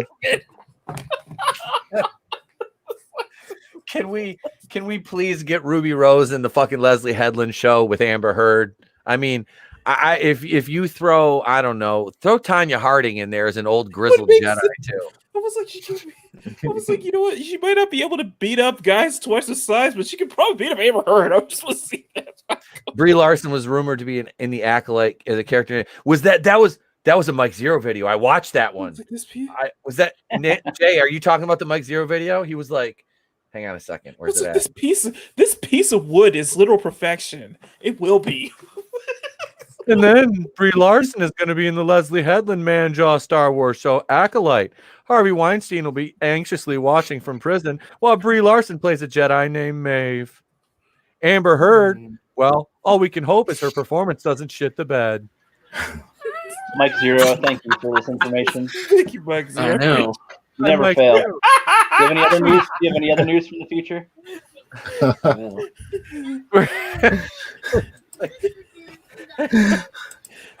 Jesus Christ. Yeah, give me so help me. Great. Oh my God. Mike Zero, don't go. We need more guidance from the future. Oh, hang on. We can have another special guest. No, but it's just like, what's Amber? Like, I know it's a rumor. I know talk about this. It's probably not going to happen. I'm like, what's Amber going to do? She's just going to spend the whole time beating up Luke Skywalker and just taking a dump on Darth Vader's bed or something. I mean, come on. Greetings, Dominions and Doomtake. It is I, Dicta Van Doomcock, future ruler of Reddit. I mean, is that where you get your news from, Doomcock? No. Are you sure? They're my sources. All right, bud. Indeed. Oh, I didn't see you there. I was just talking to Doomcock about where he gets his information from. Has Doomcock and Mike Zero ever been in the same place? I don't think they are. I don't think they have. So I'm not saying that Mike Zero is Doomcock, but I'm just saying Christopher Lee and Doomcock have never been in the same place either. So I'm not making any assumptions. I'm just, what if it was Ryan? What if Ryan Johnson was Doomcock in A Cruel Twist of Fate? He just takes off. He just takes off his fucking his helmet one day, and he's just sitting there. He's like, he just gets off like, "Hello, man, baby. It was me the whole time." It's like Vince McMahon when he took the robe off. It was me. Like, you know what? I'm just like, you know what? Just press the button. Just nuke it. Just nuke it. It was me, man, babies. And if I unleash Harvey Cthulhu, it's not really Harvey Cthulhu. It's another tiny Ryan Johnson. I can imagine Ryan Johnson has like a pet ferret or something that he curls up. It would make sense for the Acolyte if that was a part of Ryan Johnson's trilogy. Was the Acolyte? It's just like this is the Punisher. This is what the Punisher uses now. He uses a machine gun kitty. Exactly, dude. That ties back around. Just shoots cat poop or something like that. Just like laser cats. Yeah, sure. They shoot lasers out of their mouths. Yep. Oh shit. That's fucking great. Let me throw this back up. I'm gonna go back over and wrap this article up here. Before Doomcock and Mike Zero showed up, it was all fun and games. And Doomcock, we love you. We absolutely. I know, man. We joke, but I absolutely love Doomcock. What if they fought each other for dominance over news from the future? That would be fucking. I would want Doomcock to win because I trust him more. I would hope. Be right. I would hope Doomcock would win. I mean, like, I don't know. Mike Zero's. I don't know. Like, I don't know, man. He's probably a ninja. Called it on Rise of Skywalker. He called it. Every single moment he called it on Rise of Palpatine. Doomcock called it. I was like, yeah. I wonder if Mike Zero is like that in his daily life. But that'd be funny. I don't know. I was thinking about him being a kid on the schoolyard. I kind of feel bad. Him hitting on girls like, "Hey, ladies, I'm Mike Zero. Did you know I bring Star Wars content from the future? Hi, ladies. We might be kissing by the cafeteria later, maybe from the future. We needed mini Doomcock on the schoolyard. That would be hilarious. A little tiny Doomcock. Oh God! Now I picture and baby Harvey. He still says, "I'm the future ruler of Earth." That's like a 10-year-old. Dude, you just gave me an idea of like the Fandom Menace as Peanuts. Everybody gets cool. Tony, write that down. That's a sketch, bro. Fandom Menace Peanuts. There we go. Hell yeah! Write that down, dude. That's something we can do. We could have little Jeremy Griggs. He's got that. Got the apple juice and yoo-hoo. I'm just sitting here with an apple juice in my dad's pool house, getting ready to make another video on my little Tykes camera talking about Star Wars. Freaking neurotic, be acting like Snoopy or something like that. He still has the beard. He still has the beard. Jeff would be like a foot taller than everybody. He would be a little kid, but he would still be like a foot taller than everybody. Schroeder. He'd probably be like Schroeder. Or like Schroeder. Neurotic still has the beard, and it's like, you know when kids dress up as Abraham Lincoln in that's what it looks like. Just like that. Yep. Oh my God. Ethan would be like 10 years older than everybody, so he'd end up being like the Matthew McConaughey character. Mm-hmm. Mecha Random can be Pigpen. You just be saying random things of wisdom and out of context, and you're like, what? Does that make that Star Wars girl Lucy? Oh my God! I see it. It's like Jeremy trying to kick a ball, and Lucy pulls it away from him. Wait. Which is Jeremy Charlie Brown? Is that we decided is Jeremy Charlie Brown? Sure. I'm gonna go over and kick this football. You hold it right there, that Star Wars girl. Good grief! We keep calling him a fucking blockhead. Blockhead. Drunk is the guy that does the piano. Oh, Drunk is Schroeder. That's Schroeder. That's Schroeder. Wait, who's I'm trying to think Who's about Linus then? I was say who's Linus? Cecil. Cecil can be a blanket instead of just holding the blanket, just be a blanket on his head. Yep. I've never actually watched Peanuts, so I have no idea what you guys are talking about. Who would be Sally then? Oh, would be good. I feel like Odin's movie blog should be Linus. Should be one. Yeah. He could be Linus. Well, I'm trying to Am I think like of a all, bird on that show? I'm trying to think of all their names. Who's Snoopy? Yeah, would be like Neurotic. be a Woodstock. Like, yeah. you have Gary and Snoopy and have Snoopy and Az Woodstock. as is Woodstock. As with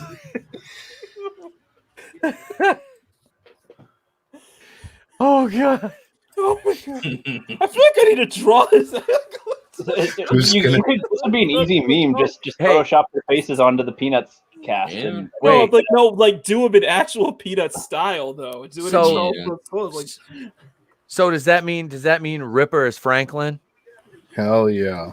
Ripper's got to be Franklin then. Who's going to be Hell the yeah. cancer who kid on after plays school? as a parent? Or what? What's that? The No, Red I was Baron? thinking- Yeah. Yeah, who's Peppermint Patty? Mary Mayhem is Peppermint Patty. Yeah. Who would be who would be the Marcy though? Who plays as any of the adults? Just make caffeinated Wolf Marcy. No, I would give it. No, you gotta have. Tom No, we Cruise. gotta have Mary. We gotta have Mary and can't be a wolf together. So What about what's her name? Mandy. Is it Mandy? Mandy Summers. Yeah. Mandy Summers. We got Purple Valkyrie. Could be one of them too. One of them's got to be the redheaded girl though that Charlie Brown falls for. Yeah, that'd have to be.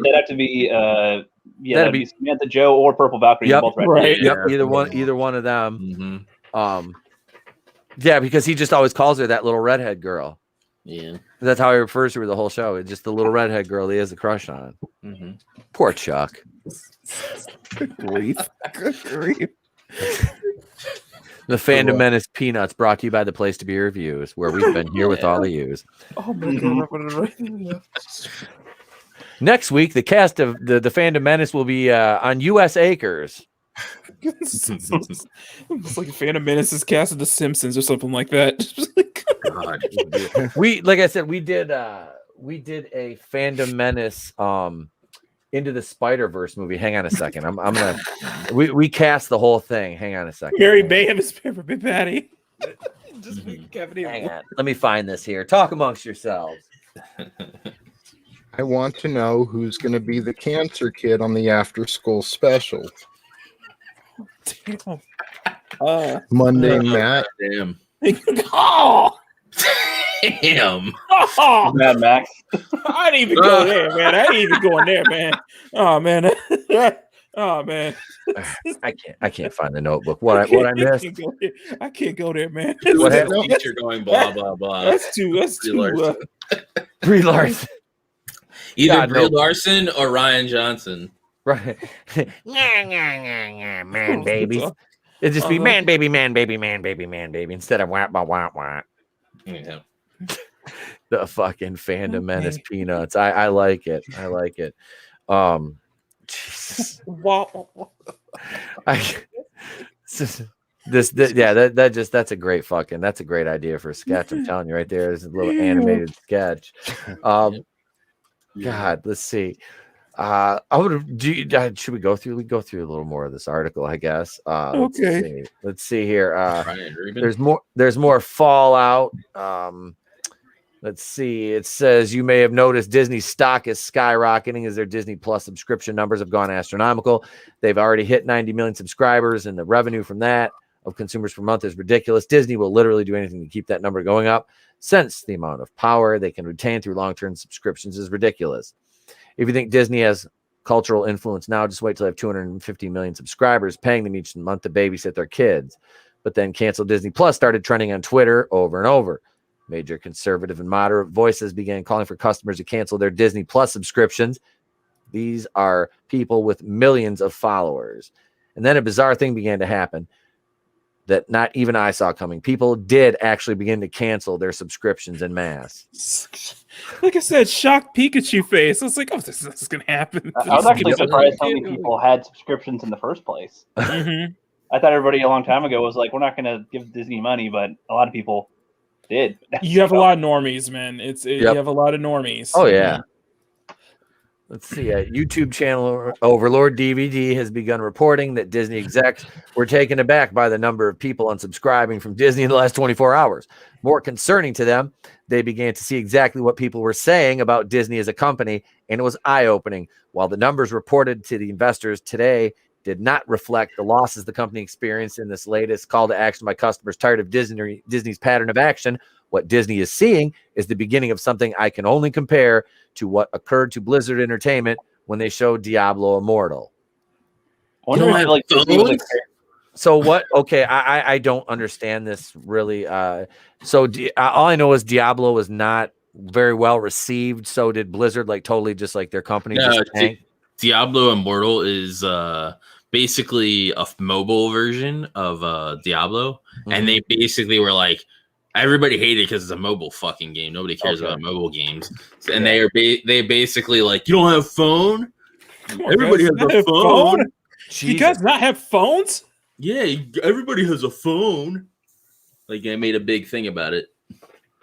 So they just basically shit on their customers who wanted who wanted either like a console or PC. Who wanted a game. full Diablo. They wanted Diablo 4, and they gave us a mobile fucking game. Diablo Immortals, a mobile game instead of Diablo 4. But now we are getting Diablo 4. And they're getting more mobile games. Yeah. Activision Blizzard is making more mobile. They see the money, so they're just like you. I see very little value in mobile games personally, but I don't know. Yeah, I think it's as far as time spent on it, I suppose. The only game I ever got hooked into on mobile was The Walking Dead, the first Walking Dead game they had. I played the shit out of that, and I couldn't save it because my old phone was so jacked up, and I lost all my progress, so I never downloaded it again. But I had like all the characters unlocked and shit. I used to play Marvel Conquest of Champions. Stop playing that. Same. But I play AFK Arena right now, and just and that's pretty fun. But it's an idle game. You don't have to do anything. You just it's like I'm sitting somewhere and not doing usually one of the more egregious ones are the gacha games, in which I'm playing one of them, which is Arc Knights. Not Genshin. You're expecting me to say Genshin Impact, were you? I played a little bit of that though. It's fun.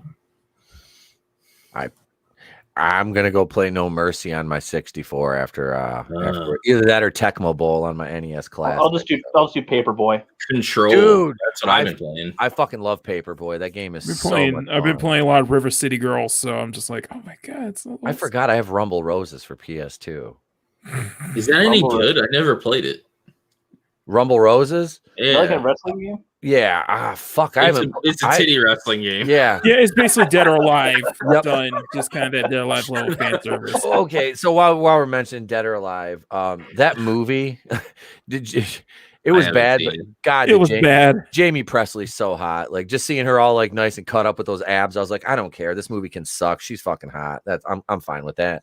Pretty much anything with Jamie Presley, like dating back to do you remember? Does anybody else remember the Jerry Springer movie Ringmaster? No matter what I see her in, I always go back to Ringmaster. Jerry Springer? She was thinking of Jamie Lynn Spears. I was thinking of Zoe 101. I was like, what the fuck? No. Jamie Presley. Okay. Poison Ivy. Okay. Yeah. Jamie Presley, Tony, it always goes back to Ringmaster with her. Always. Ringmaster and then Poison Ivy. But yeah, she Poison Ivy. Where was she Poison Ivy? She was like in the second, because somebody else was Poison Ivy in the first one. Yeah, there was Uma Thurman or something. Something I can't remember who it was, but it was somebody else. And then Jamie Presley, I think, took over in the sequels. Some shit like that. I have to look it up. But I have to look that up. Yeah, I remember Uma Thurman. Yeah, but Jamie Presley. My brain wants me to forget, I think. So well, then Alicia Silverstone was in a movie, a weird movie like that called The Crush with Carrie Elwes. Yeah. He was a teacher and she was. Oh, I know who you're talking about because she gets mixed up with Margot Robbie. Like their faces look so incredibly similar. Because she was on My Name Is Earl. I remember from Oh God, yeah. that chick. Yep. Jamie That one Presley. chick. She's usually in raunchy comedies too. Yes. She's in the Broken Lizards. Was it Club? No, she wasn't in any of those. No, she was in Joe Dirt. She's in Bachelor Party 2, I think. She's in Can't Hardly Wait. Is she in Can't Hardly Wait? Yeah. Oh, she is. One of the friends. Oh, Poison Ivy: The New Seduction. Oh, it's straight to DVD. Yep. That Poison Ivy. You thinking of Batman? I was like, wait, what? That's why I had to look it up. I was like, wait a minute. I can't... That Poison Ivy about the deranged school child. Yeah. Okay, I was thinking like Mr. Freeze. That's what I was thinking. No. Chill. That's why when you said Uma Thurman, I was like, yeah, she was Poison Ivy, but I'm not thinking of that one. Like Poison Ivy, I was thinking of wait a minute, was she Poison Ivy in Gotham or something like that? But I was like, wait a minute. It's like some Ginger Snap shit. I thought you guys knew where I was going with that one. I thought you knew. No, but I remember that movie. Oh, okay. I haven't thought of that. I think you can say that. E-Tip, I think you can say that was a swing and a miss on that one. That was. That didn't go over as good as my Ellen Page Halloween joke earlier. I'm not gonna lie. That was a little better. The Halloween joke was burned. I've been crafting that one all day. Ever since I got banned off Facebook about making fun of that guy's bitch's forehead. Especially what Tony said about Ryan Johnson and the peanuts. Look at this is great. Here's a tweet Disney made. All right, special message from Brandy. This tweet to be reminded when Rodgers and Hammerstein's Cinderella makes its royal entrance to Disney Plus this Friday, February 12th. Came out in 1997. Here's a response to it. Here's a response. Will there be, and I don't, is this Uyghur? Uyghur? Is that what it is? Uyghur Muslim. Yep. Uyghur Muslim. Okay. Uyghur Muslims at the ball, or are they currently being enslaved by the Chinese? Well, the same Chinese government that Disney thanked in the credits of the recent Mulan remake. Yeah. Ouch. Wow. Do you see that Star Wars girl video about that? No. Like, she voiced her support, and somebody called her a Yahtzee. Oh, video about it. Yeah, it's like somebody called her a Yahtzee just because she liked Rodgers and Hammerstein's Cinderella, and I like it too. So, wow. What? Brandy was Cinderella in that, was she not? Yes, she was. So how does liking that make? I don't want to. Whoopi Goldberg, Whoopi Goldberg. Fairy godmother. No, I think that's Whitney. No, that's Whitney Houston. Whitney Houston. Was it Whitney? Yeah, Whitney Houston was the fairy godmother. Okay. It might have been. No, yeah, you're right. I don't remember. Yeah, Whitney Houston was. I think I would have remembered Goldberg. Yeah. I feel like that'd be memorable if it was. Oh shit, Nano Reaper! I got to go back to this. He said the best film Alyssa Milano ever made was Poison Ivy 2. If you've I've seen that. If you've never seen, there's a movie she made in the 90s. It was like a seduction kind of. It was a vampire movie called Embrace of the Vampire. I haven't seen that, but I need to. It's fucking terrible. Don't do it. It's almost as bad as Velocipaster. All right. And Velocipaster sounds like an awesome idea. A Velociraptor that's a pastor, dude. What? Wait, so does he start off as a pastor and turn into a raptor, or the other way around? He's a human pastor and he turns into a raptor. That one movie that sci-fi. It's on Tubi for free. Wouldn't it be he aware? Cat. Never mind. I can't even. Wasn't that what was that vampire movie you told me to watch, Rook? Blood. Yeah, I started to watch it. Oh my god, that is so. Because that's like so a bunch of half vampire chicks that are enslaved by a vampire dude, and they chill in a white room. Yeah, and they own a club. Yeah, and then they try to use the Necronomicon. It's so ridiculous, guys. You're toast, bitch. After they try to get. Here's another great response to Brandy being in Cinderella from 97. Bring Gina Carano back or lose another subscription. Tired of the woke cancel culture, ruining everything nice. Stop the systemic racism and cancel culture of anyone that does not think like you. It will destroy more than heal anyone. This is the way. Here's another one. Chinese concentration camps. Okay, bye, Disney. Gina pointing out a divided populace is ripe for authoritarian abuse of power on unimaginable levels. Bad. Wait, so why are they posting that on this particular post? I guess they're taking shots at Disney for okay. I was like, that's kind of random because they kind of support this right here. This, and they also support one of their employees, saying things about white people. Two of their employees making statements about white people, and they came out and just like, yeah, we support Cristerio. We were against racism and bigotry. Yeah, we're all about inclusivity. Yeah, but let's not forget that we basically ruined John Boyega's character, and we didn't even bother to wish James Earl Jones, who was freaking the voice of Darth Vader, on 90th birthday. Nope. No, but they remember to wish Kelly Marie Tran one. Yeah. Who? And some other,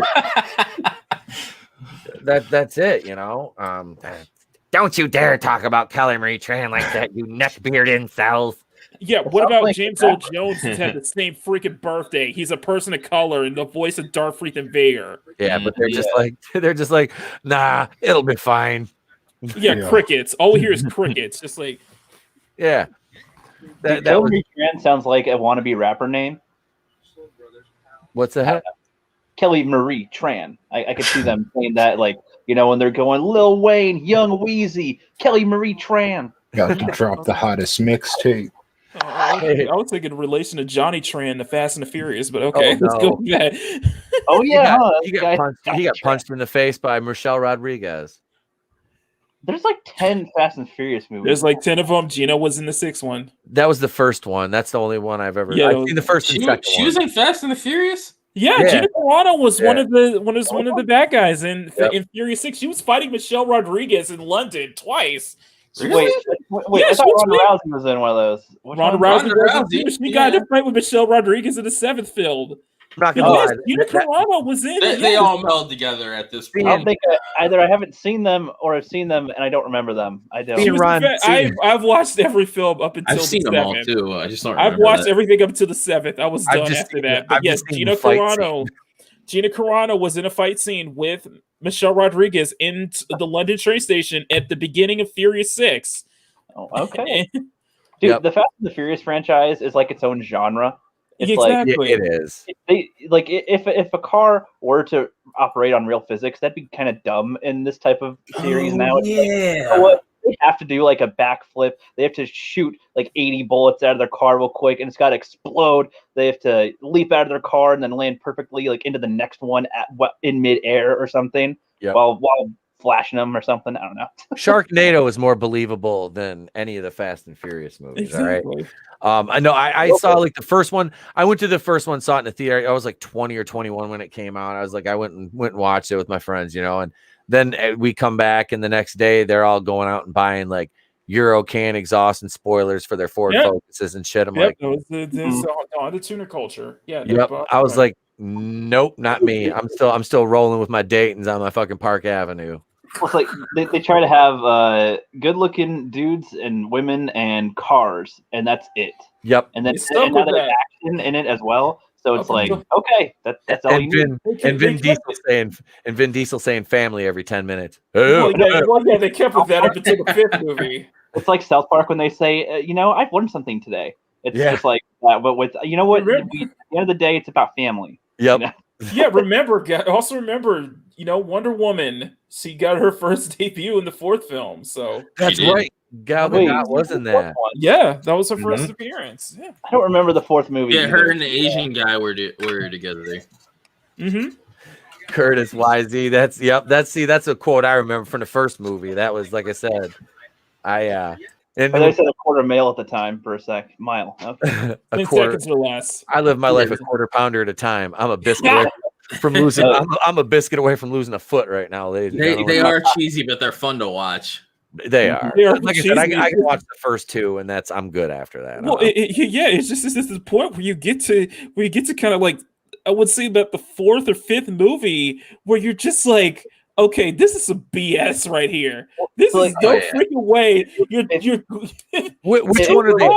Which one are they dragging the fucking safe with the charger? That's what I'm talking about. That's the. I don't remember. That was the one with where Hobbs started, I think. Two Chargers dragging a heavy safe that they think it's empty across the. I was like, this is where physics just cries. Like, wait, I thought that was Parts of the Caribbean. Oh no, they did it in Fast and Furious also. Yeah. Like, this is where we were joking. Like the next film, they should be in space at this point. No, they really should. They should race on Mars, and the Martians are like, yeah, bro, look at cars, and then all of a sudden, have their things. You don't know what we can do, and they have the rocket ships with extra rocket boosts. Isn't the rumor they're bringing Paul Walker's character back? And I say screw you to that. I say screw you to that. I thought they were bringing him back from why would they do? Is his brother gonna play him again? I don't know. I thought they were gonna bring him back and do the CG thing. Oh man. Yeah, like what Cody did in Fury 7. Yeah. I'd say, man, that's just distasteful these days. Now. It really is. I don't know, unless the actor gives some type of permission or something. Like it didn't work in the Fast and Furious, and it damn sure it did hell work in Star Wars when they tried to CG in Carrie Fisher. Yeah. Oh yeah, Fisher. Yeah. But I feel like those ones didn't need to even have something. You could have had to back of someone's head and voice line or nothing. You could have just killed. I'm sorry, I really hate breaking this up, but you could have just killed her off in space in The Last Jedi. Yeah, they should have had her do the. Who's that? Leia? Absolutely. She should have died. I'm like, yeah, that's it. She should have been dead there. Let me say, JM 2021 asked, "Have you ever watched Gina Carano and Haywire?" Oh, absolutely. Oh yeah, I saw one of the fight scenes of Haywire this morning. I as soon as that movie came out, I was like, "Yep, take my money." It's gonna be the female Rock now. Basically killing Michael Fassbender with her thighs, pretty much. I was like, if I could pick a way to die, there it is, right there. I gotta say, before she puts a pillow, eats it. Let me ask you this: before she puts the pillow to your head, it puts a gun, shoots you right through the pillow. She doesn't need that gun with them fucking crushers she's got right there. I guarantee you, she could Courtney Olsen and break a fucking watermelon. Save the ammo. But yeah, I love that movie's great, and it has Obi-Wan in it too. Mm-hmm. Huh. And Channing Tatum. Channing. Dude, they should just take the women that are good looking enough after they're done with their sports, just be actors now. Yeah, that's fun. Just make her a big titty vampire chick, and I'll be happy. Hey, I want to add it these days, man. That's more likely now. Just do just make a mocap version of her, basically. Mm-hmm. Is that what you're saying? Hero can afford to back a little vampire movie. They can do that. Mm-hmm. For sure. She's the vampire queen of the like movie. I said, listen. I'm just saying, Marvel could have picked her up. We could have gotten maybe a replacement Captain Marvel or something, have her play another role. I'm just saying. Yeah. We need the real Marvel is what we need. Oh yeah, they're not going to do and that. Did they do anything with Monica in She-Hulk this newest season or newest episode? Yeah. Yeah. Tony, go ahead. Did she have her powers now or no? They're getting there. Cool. They're kind of alluding to it now because of her. They took the X-rays and everything, and her lab work came back kind of funny. And she's like, "I'm fine," and she didn't. Oh, go ahead, Tony. Go ahead. I was gonna. No. Feel free. Finish. No. Go ahead, man. So they were also kind of alluding towards mutants. Yes. People are changing when they go through that barrier. Okay. On a molecular level. Because they fucked her over in Captain Marvel, and they need to fix it. And it seems like she doesn't like Captain Marvel, and she looked up to her, which is the way it should be. She shouldn't like fucking Carol Danvers at all. Yep. The rumor is she killed her mom. Yep. Captain Marvel gave her mom cancer. Oh. Yeah, I was gonna say. Yeah. So, I'm sorry, I didn't mean to shit on your point, dude. No, I was gonna joke, and I was like, just have Warner pick her up, have Gina be, Big Barda in New Gods. Is that Ava DuVernay doing that? That's Ava DuVernay and Tom King. I'm not looking forward to much out there lately. WandaVision is kind of a pleasant surprise, but damn. Doctor Strange 2. See, dude, that's gonna be. I think that'll be a good movie. Me too. I think it's gonna. I'm so terrified of Spider-Man 3. Because it's like my hopes have been up since he showed up, because he was kind of cool in Civil War. I was like, all right, I like the kid. Yeah, but then they leaned right into the whole thing with him and Iron Man. But Spider-Man 3 is supposed to be part 3 of the thing with WandaVision, Multiverse of Madness, and that. So we'll see. So that's why, be the way they, is the way they'll bring in, Tobey Maguire and Andrew Garfield. And and I was with you, ETEP. I was really digging Tom Holland as Peter in from Civil War to Homecoming. Yeah. But then I played the Spider-Man PS4 game, and then watching Into the Spider-Verse, and I realized, no, this is. I'm sorry, I don't like this Peter. I really don't want to go on this tangent, but I really, really hate this. It's more than just not liking Tom Holland as Spider-Man. It's that Spider-Man is its own sub-universe within the Marvel universe, and they completely screwed it up in the MCU. Yep. They're gonna screw it up so bad. He's smart and he can create his own shit, and they sort of hinted that with his web fluids and stuff in the first one. I like that. But then they don't do anything, and the only thing that sort of made me feel like he was Parker was when he was using the table in the jet or the Quinjet in Far From Home. And it started, I was like, yeah, they're kind of leaning in, but he doesn't need Stark Tech to even do that. He should have been making his own shit the whole time. Yeah. So I'm hoping they lean more into that and just get away from all the Stark technology and have him make his own. Even I don't know. Well, he's such a the kid is a genius. All right. Yeah. He's a genius. He works he's worked with Reed Richards from the Fantastic Four, and Reed Richards is the smartest man. He's part of the Future Foundation. he is the smartest motherfucker in the entire Marvel universe. He is. So for Peter and him to be that's like you said, he doesn't need the Stark Tech. He can do this shit on his own. Spider-Man is he even had his own company too. Exactly, Parker Industries. He's the cornerstone of Marvel. Yep. Spider-Man is the fucking cornerstone of Marvel. You might as well just say he is the all father of Marvel. He really is. He's the alpha and the omega superhero when it comes to Marvel. He is. He always will be the most recognizable in the world. He will always be the flagship hero, no matter how hard you try. No matter how hard you try to push Captain Marvel and Kamala Khan, Spider-Man will always be the flagship hero. But until they own those rights.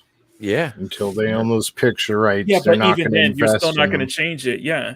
That's will still be recognizable. They're not going to invest in them how they should be, though. That's why they're putting Iron Man on him. And now we're talking about, who's going to be his mentor in the new one? And we all know he doesn't. From what I've been hearing. Yeah, he doesn't need one. You're right, Tony. He doesn't need one. No. But Strange is apparently being set up to be his new mentor. Yeah. And it's like, what? Which makes no sense. In the Maguire, in the Tobey Maguire trilogy, it was him. There was no team. There was no backup. It was him. You can say that in 2, his mentor was Otto Octavius. You can say that, In the game, they did that. That relationship was absolute fantastic. Okay. And then, but yeah, it's like. But he has nobody having his like fighting his battles or anything, you know. Mhm. I mean, like he got a little bit of a hand from Harry in the third one, but that third one has its own. And I like the third one. It's corny. I do too. I love it. It's fun. Hated it. It's bad, but it's fun to me. Yeah, because there's still some good moments. I enjoy it. You know, dancing Toby. I'm not gonna lie, man. I get up and do that dance, and I watch that shit. I'm like, not really dancing Toby, but yeah, the Gwen Stacy on the other hand in that. Yes, Bryce Dallas Howard. Yes. Damn, Gwen Stacy had a badonkadonk. Gwen Stacy had a dump truck ass. She could be. I can make a video about Gwen Stacy's dump truck ass. But no, man.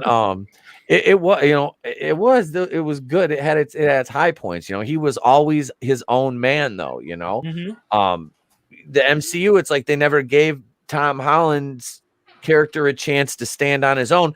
And yeah, Michael Keaton stole the show in Homecoming. Oh, yeah. You know, and then you know, I was like, I can kind of give Homecoming a pass because of Keaton, and then the second one, it's like Gyllenhaal playing Mysterio. Now, Mysterio, admittedly, not one of my favorite villains. But I mean, I don't mind him. He just it was bad. It's like he gives Mysterio the fucking Stark Tech glasses within like 10 minutes of meeting him. It's like, here's the keys to, you know, everything. It's like, what are you doing? Like, no, dude. Like, they act like Spider-Man's like this idiot. You know, Peter Parker's this moron. Other than that, I liked him as Mysterio. I thought he did a good job as Mysterio. But other than that, the movie was terrible. Daisy brought up a good point and that's actually one of my favorite scenes was him saving Gwen Stacy in Spider-Man 3. And that was actual physics. Yeah. I mean, there's so much they could have done better with him. It's like at one point, I like Felicia Hardy. I'm kind of like a Black Cat fan. First off, that's my favorite girl. I like her. I like her. Felicia's my girl in Marvel, and I know for a fact that the MCU is going to do her dirty. They're gonna do her dirty. I know. I'm scared. It terrifies me because she's such a smoke show in the comics. It's like, what are they gonna? How are they gonna ruin her? Is she gonna be like, I don't need no man, some shit? You know, like I can just see them making her intersectional feminist or something. Or they're gonna have her be something where she like lures Parker in and then does something to like demean him or put him down or some shit like that. That's not Felicia Hardy at all, because her playful nature, being, you know, Marvel's version of Catwoman, works so well. And why her and Spider-Man have such great chemistry. They'll make her a femme fatale or some bullshit like that. Yeah, because I'm reading what I just picked up. It's like Symbiote Spider-Man #1 or something the other day, and she was. Well, I got the Gamerverse arc from, I think it was last year. The Black Cat Strikes. I love that. I was like, I like seeing Mary Jane out of the picture, and I like seeing him with Felicia. I like her better. I kind of always have. Yeah. Hey, YTL's in the house. Hail YTL all the way from Singapore. What's up, man? What's up, brother? Thank you for joining us. Thank you. We talking some Spider-Man. Nano Reaper. I agree with you. I agree with you, and that's why I've been signing off for the longest time. That whoever that character that Michelle Zendaya is playing, no, that's not Mary Jane in the slightest. No, dude, that's not. And Zendaya is a fucking amazing actress. She's amazing. She's beautiful. She's talented. She seems like a sweetheart, but she's not Mary Jane Watson. Me personally, I can't wait to see Kirsten Dunst make a return in Doctor Strange 2 and be a bitch to the whole cast and production crew. Goddamn. Yeah. Toby goes full Bully Maguire. Just give him the black suit and and make him be emo Parker. Yeah. The whole movie. That's an interesting thing. Is it's like other than Sandman like, and Harry. Yeah, I was gonna. Are they? What do they do? How are they? Yeah. What is it like when they bring in Tobey Maguire? I'm assuming they're bringing in that like post Spider-Man 3. Yeah. Yeah. You know, Toby, and the same thing goes for post Amazing Spider-Man 2. Andrew Garfield, Jesus Christ, this Spider-Man's mentor. I'm sorry, Amazing Spider-Man 2 was terrible. 1 and 2 were. Oh no, one is just not good. 2 was terrible. Which one had the post credit scene with was it Norman? 2. Was that 2? Yeah. 2. I was like, dude, that hit because I didn't like that movie, but I saw that and I was like, oh, at least we're gonna get a Sinister Six movie. Then wah wah. Mm-hmm. You know, yeah, but they're sort of doing that though with like the new ones. So they're sort of taking elements from that. But I don't want to see the Tinker, the fucking Shocker, and you know what I mean. Like, I don't want to see them motherfuckers like that. That's like the Shocker. That's like the NWO like DC like 2001. That's like Stevie Ray, Horace Hogan, WCW Thunder bullshit. Yeah, you know, it's like Vincent. You know, that Disco Inferno. I mean, that Virgil and them came over. Yep, that's it. That's what that's like. Seeing that, I fucking forgot. Disco was NWO, man. That's when it was all over. Oh, dude! Somebody went up to. I watched the video. Somebody went up to Vincent at a convention, and he said that somebody else was supposed to be there with him. Maybe it was Scott Hall called him out on it or something. And yeah, they were just like making him feel bad for putting somebody else's name on there. Like he was using that to try to draw people in, and then it was just him. It was just him. This is Vincent. Virgil. Just you know his name. Virgil was a rib on Dusty Rhodes. That's why they named him Virgil, because his name is Dusty Rhodes' first name is Virgil, and then Vincent, when they named him Vincent, was a shot at Vince because he was Vincent in WCW. So that was Turner's way of getting back at them, because Dusty was, I believe, booking for the WCW at that time. So yeah, but there's a little bit. I don't even know where we were at that point. I got sidetracked on that, but fuck. Oh no, we're getting sidetracked. We're talking about Black Cat. That's why we're talking about the Sinister Six not being NWO. Yeah, they're like the D Team NWO. But yeah, man, like I don't want to see the Tinker and the Shocker. Like, dude. So I gotta see. I'm sorry. I had that mind. I thought you were thinking of NWA. I was like, no. He's like, who the fuck is Disco Inferno? When was he in NWA? Who is Stevie Ray? I was charity all of a sudden. MCU was gonna make the Sinister Six like the NWA. I was like, who's gonna be the Eazy-E in that group? And then the Wolf Pack. Remember the Wolf Pack after that? The red and black NWO. I've got my son's got one of the flags on his wall. I've got one in my fucking gym. Oh. I've got the NWA. Express yourself. I was thinking, you be good to me, I'll be good to you, and we'll both ride home in my automobile. Straight Harry Osborn's lab. Straight. Goddamn. The Sinister Six they have in the Fantastic Four, or not Fantastic Four, the Spider-Man PS4 game is really good. Who is it? It's Negative Man, it's Rhino, Mr. Negative, Vulture. it's Rhino, it's Vulture, it's Electro. Yeah. And Rhino is like a suit, like it's awesome. That's the one thing they did right with the Rhino in Amazing Spider-Man when it was Paul Giamatti. What's this? No, it's better than that shit. Okay, no, I like he the concept. I like the concept of that suit, better. Like No, if I see Rhino on screen, I don't want to see a dude in a leotard with a unicorn horn. No. You know? In the PS4 game, you look it up. Rhino is a huge dude. Okay. He is incredibly buff, and he is in his armored Rhino suit. Okay. It kind of keeps him in. It kind of keeps his strength. It kind of keeps him kind of contained in that. I'm suit. bringing in an image. Okay. They did it better than the freaking movie. I was like, well, I never seen the game. So. I'm sorry. I gotta bring this up. The movie, freaking, you show the ending of the movie in the trailer, and you have the Rhino just show up only for the ending. Yeah, that's what kind of horror is that? Yeah, like that. Like that's a good subversion of expectations.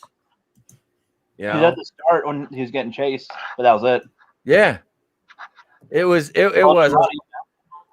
I just like here. Let me go out here. Grab this right here. There we go. Okay. Yeah, dude. That's fucking.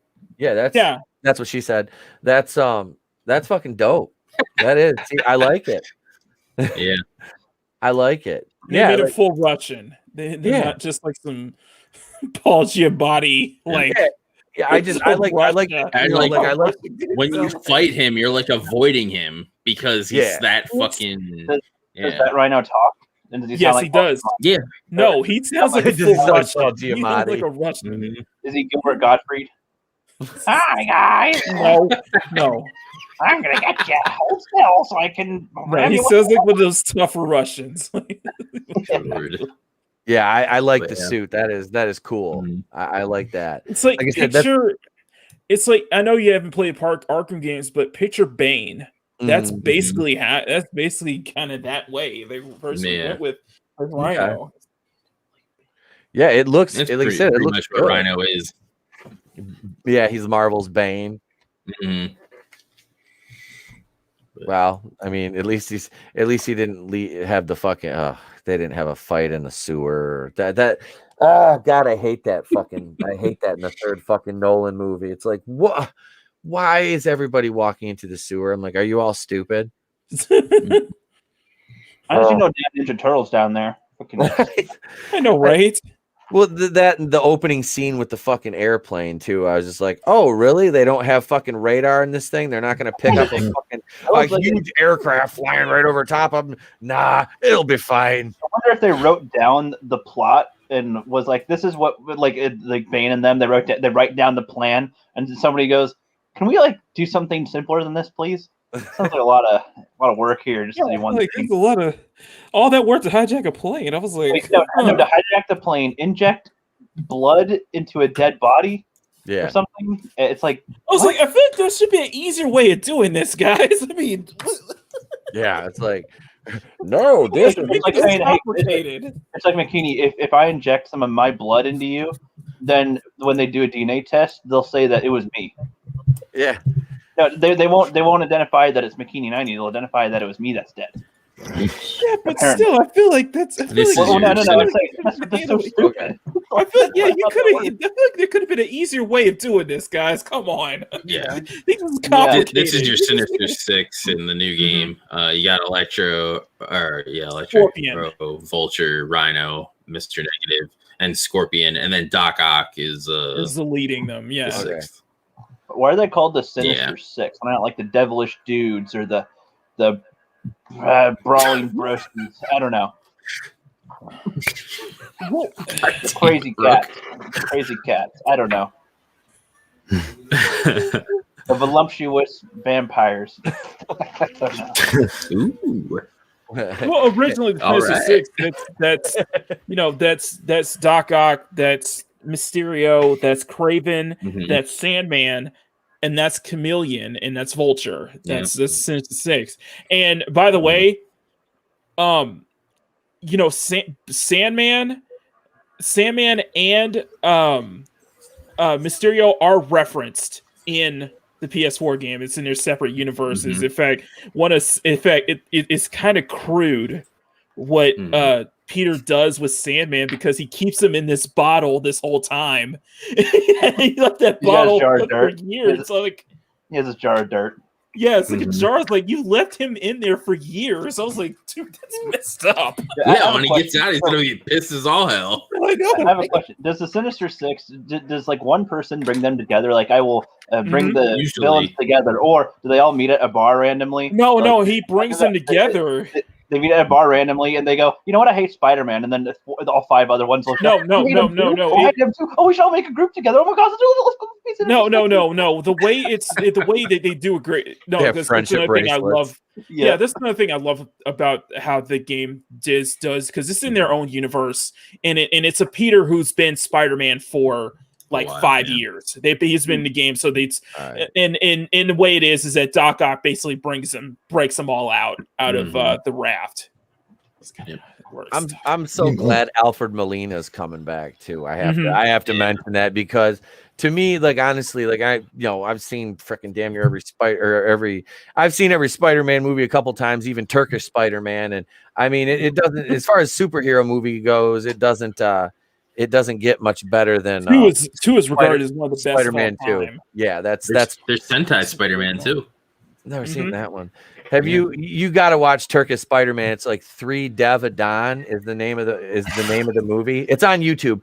We watched it. I used to be on this show on Friday nights called the Fancast years ago.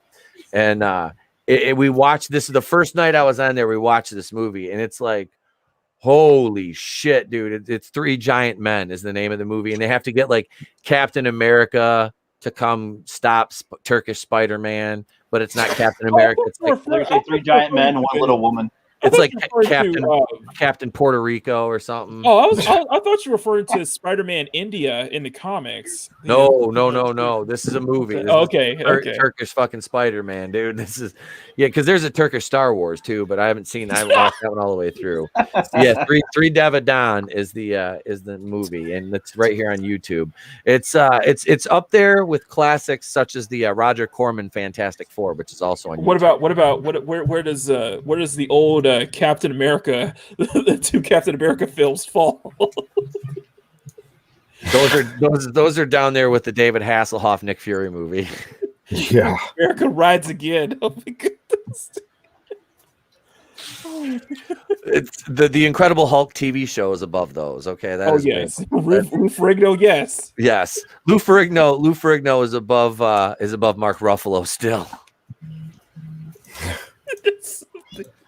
So, like, while we're speaking about Sinister Six, what would you guys think? Because this is what I would kind of like to see. Spider-Man. Jesus. He has a mech, too.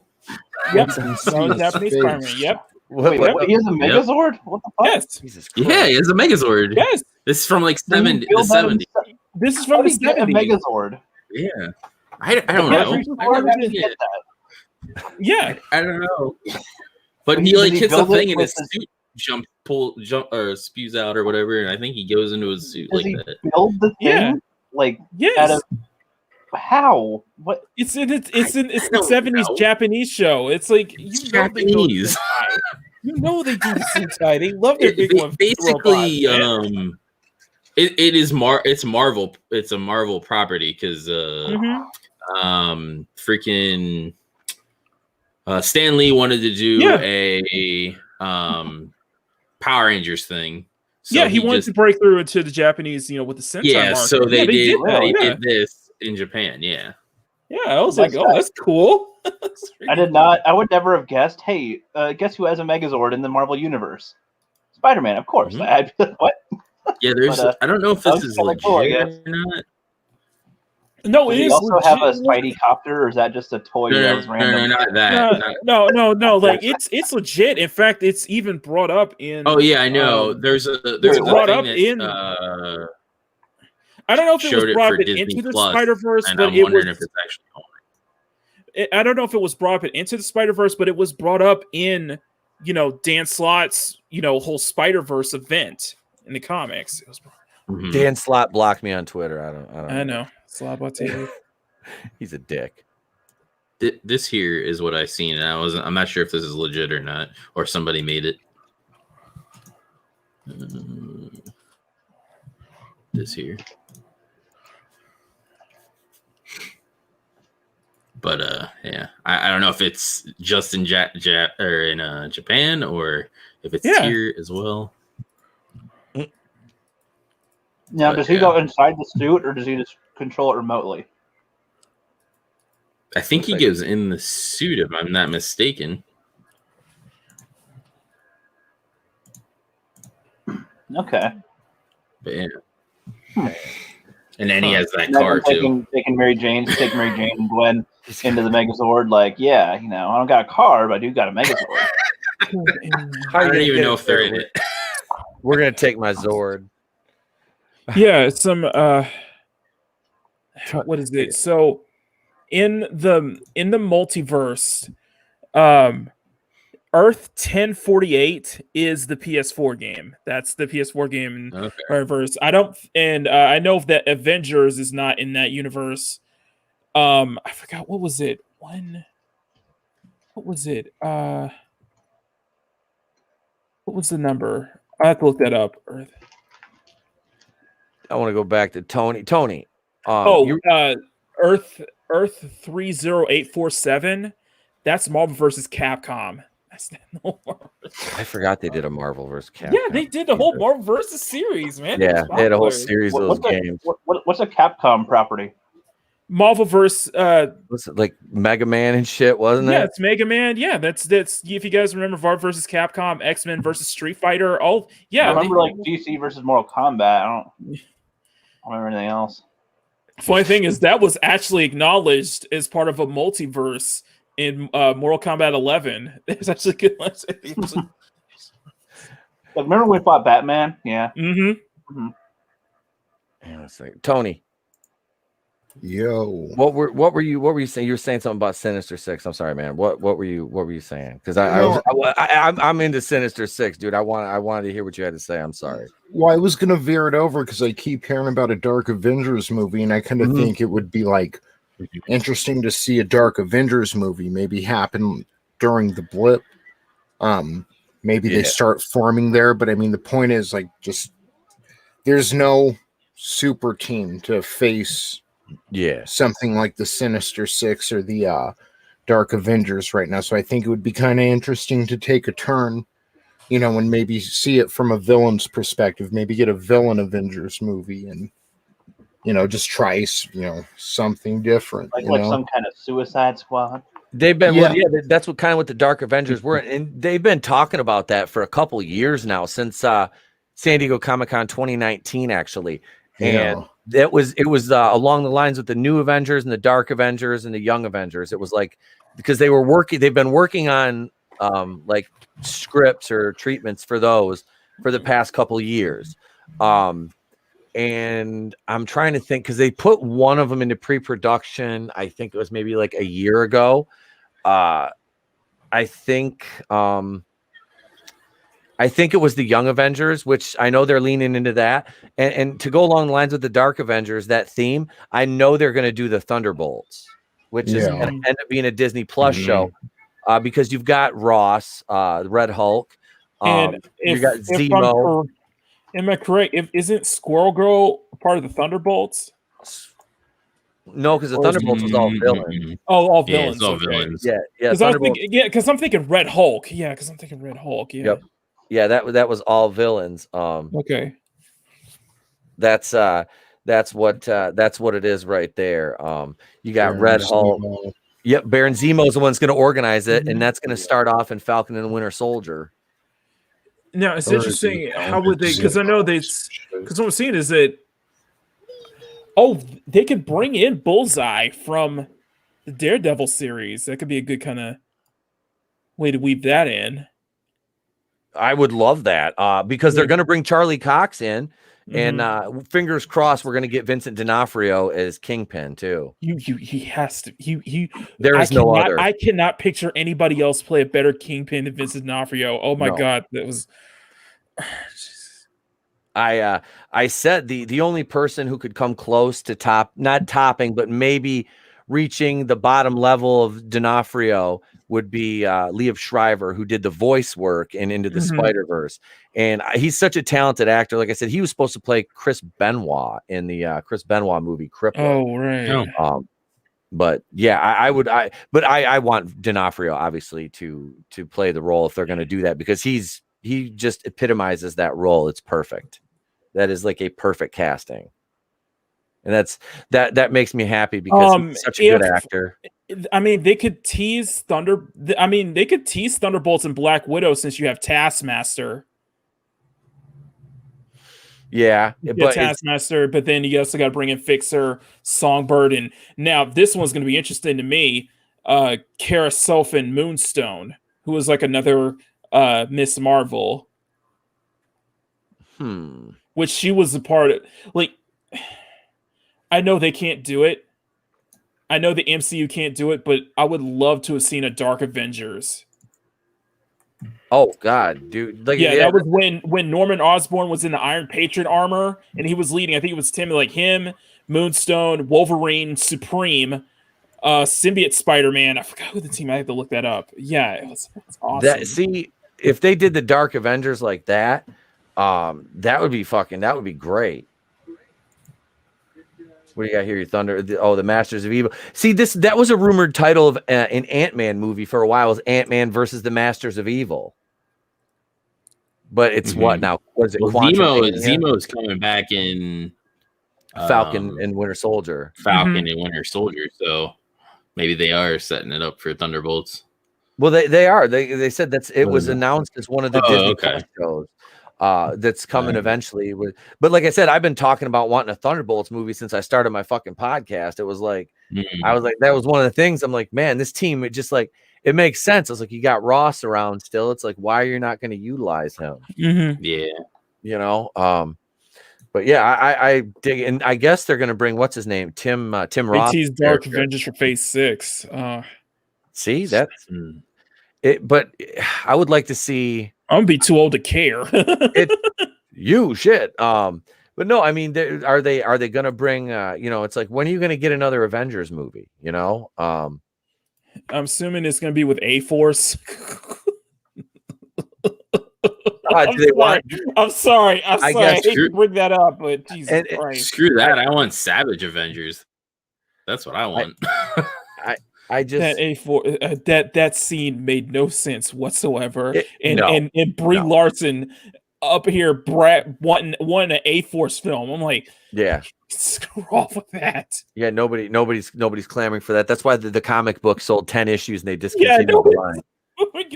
Dud. Yeah, that's why they. Hey, we just got notification. We hit 530.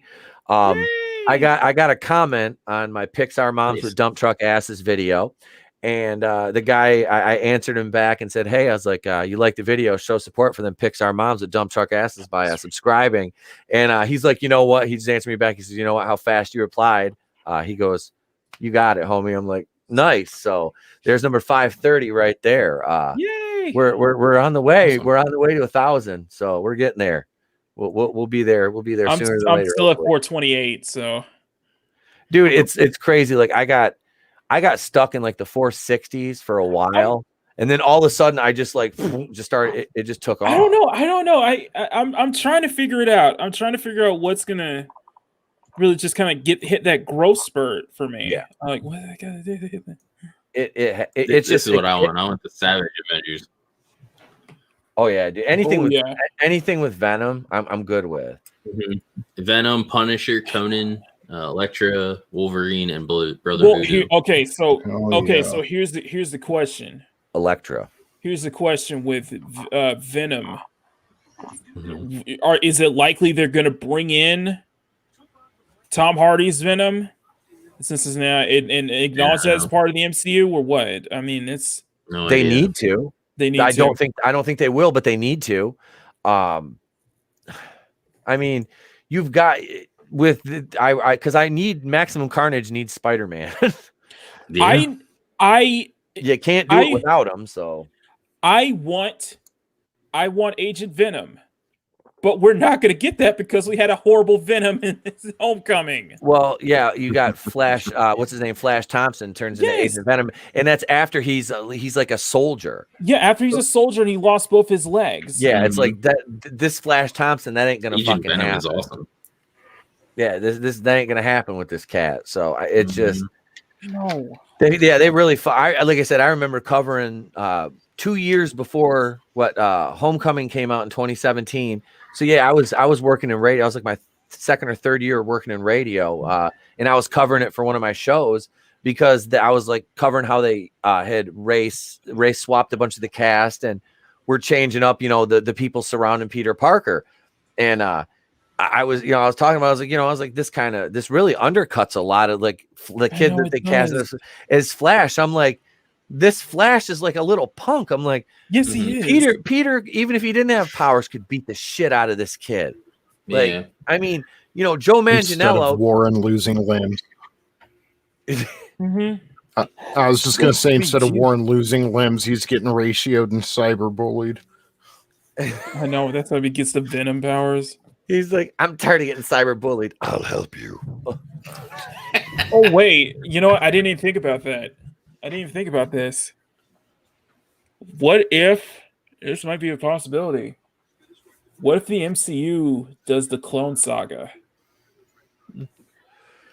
With Scarlet Witch or Scarlet yeah, with Ben Reilly. Yeah. Well, if they're opening up the multiverse with the Spider-Verse and the MCU, then anything's possible, I guess.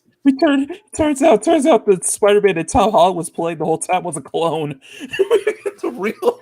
It's still Toby. Isn't Miles Morales getting his own Clone Saga too? Yes, he is. Probably. Because rehash. So dumb. Utter rehash. So you're telling me he's not they're trying to not pull him off as like a tokenized, just basically checkbox version of Spider-Man. When he first came out, and they're copying. Was a clone the whole time. And they're copying all the regular Spider-Man stuff. Yep. And just recycling it for. So so they didn't even give this kid a chance to stand on his own. Really, when he first came out, he was his own thing. I thought he was different. He was different. He was his own thing. And then they merged the universes. Yeah, that was. And then now he's literally just Peter Parker. If you didn't know any better, he acts just like Parker. He just has a different suit. Miles. I've said this before. It's like, listen, if you're gonna bring Miles into the 616, give him his own name. Give him his own code name, please. Exactly. Don't just come up with a good code name. Yeah, instead of just being Spider-Man. I thought he was Kid Arachnid or something. Yeah, I like that idea, Kid Arachnid or something like that. Just I mean that I don't see why, he does. Yeah, he's not Spider-Man. Peter Parker is Spider-Man, Yeah. You can have, Spider-Gwen or whatever. I don't, I don't care. And this thing is like, I enjoyed Into the Spider-Verse for what it was. Yeah. Do I think that should be like canonical? No, I don't think animation should be canonical. I really don't. That's it mixed with a live action universe. Like, so you're telling me next What If is going to be canonical? Which I know it. Whatever. That What If is going to be. Oh my god, that's the first one they're doing is Peggy takes the super soldier serum and Cap becomes Iron Man, and he's got like the 1960s or 50s Stark tech like suit, Iron Man suit. It's a big old wonky fucking thing, and Peggy just looks hot, But I like that they did have the same actors going to be doing the voiceover roles. I think that's a nice touch. Yeah, absolutely. They should, that if they can, Well, having Haley Atwell come back and reprise a role is, I like that. There's nothing wrong with any Haley Atwell ever. Let's be honest, there isn't. But this, we've went way over the time I usually allow for this show. But I thank everybody for hanging in there. It's been a fucking great stream tonight, gentlemen. So thank you all. This has definitely been fun. Let me kick it over to Tony. I'll give you the solo first, my friend. Go right ahead. Man, I just don't want anyone to forget Jemima. and Uncle Ben. Yeah, his ready rice. I have some of that right now. I'm gonna go make some of that ready rice. That shit's awesome. You just make a little tear on both sides, 90 seconds in the microwave. It's easier than ramen.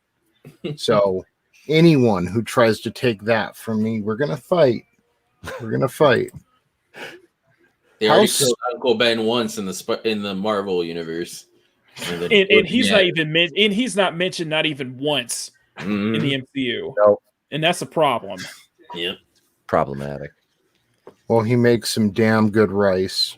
That's what I know. And his legacy will live on. So that, go like my channel, go subscribe. Hollywood Honey Dicks, Chris Evans is on fire. I've got a new edition of that coming soon. Hopefully this Monday for Going in Raw. And yeah, rock on, everyone. Thanks for sticking in there tonight. Thank you, chat. It was a great show. Thank you, everyone on the panel. Fucking rock on. Absolutely. Thank you always, brother, for being the co-host with the most, man. I appreciate it. Pleasure's all mine. Next up, Mr. Machiny 90. I also just want to say that I just don't think Aunt May makes sense in MCU. Granted, yes, Marissa Tomei is smoking. Yes, she is. Yes, he is smoking. It just didn't make sense to me.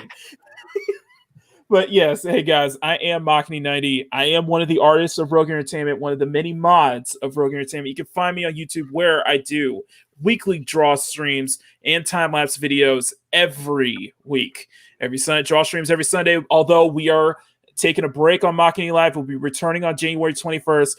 But in the meantime, I'm going to have a huge slew of time-lapse videos for you guys to enjoy. In fact, I want to share one that I want you guys to check it out. So people, so I've been doing my morning routine every single week for like the past couple months. And now I'm going to start putting them all into one video at the end of the week. And I want you guys to please check this out. Give me your best feedback as can, because I'm really getting into the color stuff. You can see with the Nessa one I've been doing. I've been doing a lot of color stuff recently. People have been really loving what I've been putting out. So guys, feedback, please. Feedback. I really appreciate it. And also just please, if you guys really do like my art content, please subscribe. You're not going to be disappointed. You're just not going to be disappointed. And I hope that my work doesn't disappoint you as well. So there you go. Beautiful. Yeah, dude. That's killer, man. Definitely. You know how to draw them women. You do that. That's some quality right there. You don't get that in mainstream comics anymore. But we got somebody here. He's going to be a future film director. Ladies and gentlemen, Jeff, the Rookie Critic. Thank you, Broski. Thanks for having me on. First time in forever or ever that I was on a Friday night one. Yeah. I usually work on Fridays. Had to come through the harsh snow. Oh no, but now I'm good now. So yeah, I am the future feature film director, the Rookie Critic. Going to be releasing Tomato Wars episode 3 probably next week or the week after. Working on Jeff Apocalypse. That'll be a end of year type of project to start showing by then. Working on some smaller videos here and there. One of the main ones that I am working on is called "Should Franchises Come to an End or Continue Forever?" Hell yeah. Hell yeah. God. Sorry. I'm looking at my Gina Carano thing. One person called me a racist, and then I have a Gina fan just kind of coming in defending me, and they're still calling us a racist. Wow. Jeff, man, thank you for all that you do with the Fandom Collective too, brother. Mm-hmm. That is you guys. No problem, dude. We're cooking up something freaking awesome as well coming up. We also updated. We got the cards today, man. So they're coming very soon. They look great. They'll be in your hands very soon. So thank you, sir, for coming on, man. I appreciate it. It's good to have you on again, brother. Yep, no problem. Always. And last but certainly not least, Mr. AngelousDraven. Hey, I'm AngelousDraven. I do gaming over on my channel, and we talk gaming regularly on Thursdays over on the Gaming Lounge. That's channel as well. And then either tonight or tomorrow, I'm going to be playing Control. That's what I've been playing right now. So you can check me out doing that. And then after this, I think I'm going over to Ords' channel to play some Mario Kart. I think they're still going or starting shortly. So awesome, man. Thank you for coming on, brother. It's always good to have you on. Anytime, man. Absolutely. Great to be here. Good. It's good having you. We have a good rotation of panelists here. And that's I do this live, on my channel 3 nights a week, a couple nights on other channels, and it's always fun to get different groups together. We've had some definite like great panels. We've had some that haven't worked so well. I remember I had it's a Vase on who I got to get up with him. I haven't talked to Vase in a while. And that's not intentional. It's just like I have so many different people, and it's like if somebody just kind of slips out of the rotation, it's like it's on me, and I feel bad. But I had him and Katarn on the same night, and that was like that didn't work out at all. It was both of them are great, but yeah, they just like it was. They both want to talk. They both want to talk. Hey guys, just get heads up. Reed Richards is trending on Twitter right now, and I think it's that with the WandaVision episode 7 that they're mentioning that the engineer that Monica is referencing is going Hayward's files. There was something in Hayward's John files. Krasinski. John Krasinski. It's going to be Krasinski. It's going to be. I'm telling you.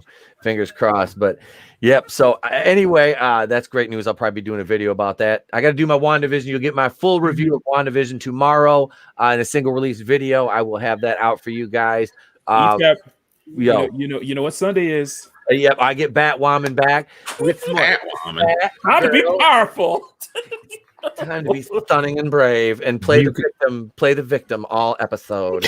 Do you guys really think it's going to be Krasinski? I think a lot of people are hoping that it's Krasinski. I think it's going to be Jim from The Office. Somebody I'm in the Marvel Cinematic Universe group, and they're like, "What about Josh Radnor from How I Met Your Mother?" I'm like, "How about I hit you in the face with a fucking brick?" I'm like, we already had one soy boy. We had Miles Teller play him. I'm like, we don't know. Oh God! What about young Sheldon?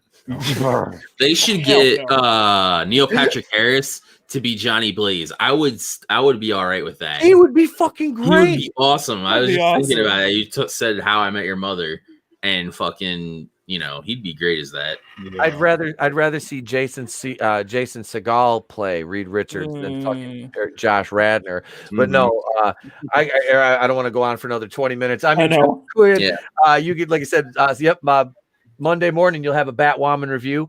Monday night, episode 139 of the Monday Night Going in Raw podcast. Latino Slant will be our guest. We have one other spot. I'm going to reach out to somebody, and fingers crossed that they agree to come on. I'm not going to say any names yet, though. But so we might have a new guest on Monday, hopefully, too. Tuesday morning, like I said, you'll get a video. Tuesday night, I'll be over on, I don't know, are we on Final Death Stars channel next week? Again, are we on finals until we get him to 1,000? Yeah, I think we're on finals. Get to 1,000 because I think he's close. He was like 850 or something. Yeah. Oh, so all close. Right, yeah. And so enter the Unfamiliar is his Final Nether Region. Yeah, Final Nether Region. No, but enter the Unfamiliar. Go subscribe to him if you're into like UFO type content. He does great. Does great videos. Production value is awesome, and he's just a fun, cool guy. And he does also live streams on Sunday night with Flipped Out, which I have to plug because Flipped Out's our boy too. And then let's see, you get Wednesday morning, you get your Prodigal Son review from me, episode 6. Wednesday night, no going rogue next week. Wednesday night, we're taking the night off because I'll be over on the Rookie Critics channel. Did I say Rookie Critic? I won't be on Rookie Critic channel. I'll be on Mary Mayhem's channel Wednesday night. You have to forgive me. I'm a little bit stoned. But yeah, Wednesday night, I'll be over on Mary Mayhem's channel. Thursday morning, you get another video. Friday, Fandom Menace Friday Night Live. Guest announcement will be coming soon. And then you'll get the episode 7 of WandaVision next Saturday. So with that being said, my long-winded ass is out. I think my outro is almost as long as Culture Casinos. No, yours is a little shorter. It's like half as long. I was trying to cut it down, but I'm Tepo Kuina, the place to be reviews. I've been here with all of yous. And remember, if I don't see you, have a great day, a pleasant tomorrow, and I'll catch you on the next one. In fact,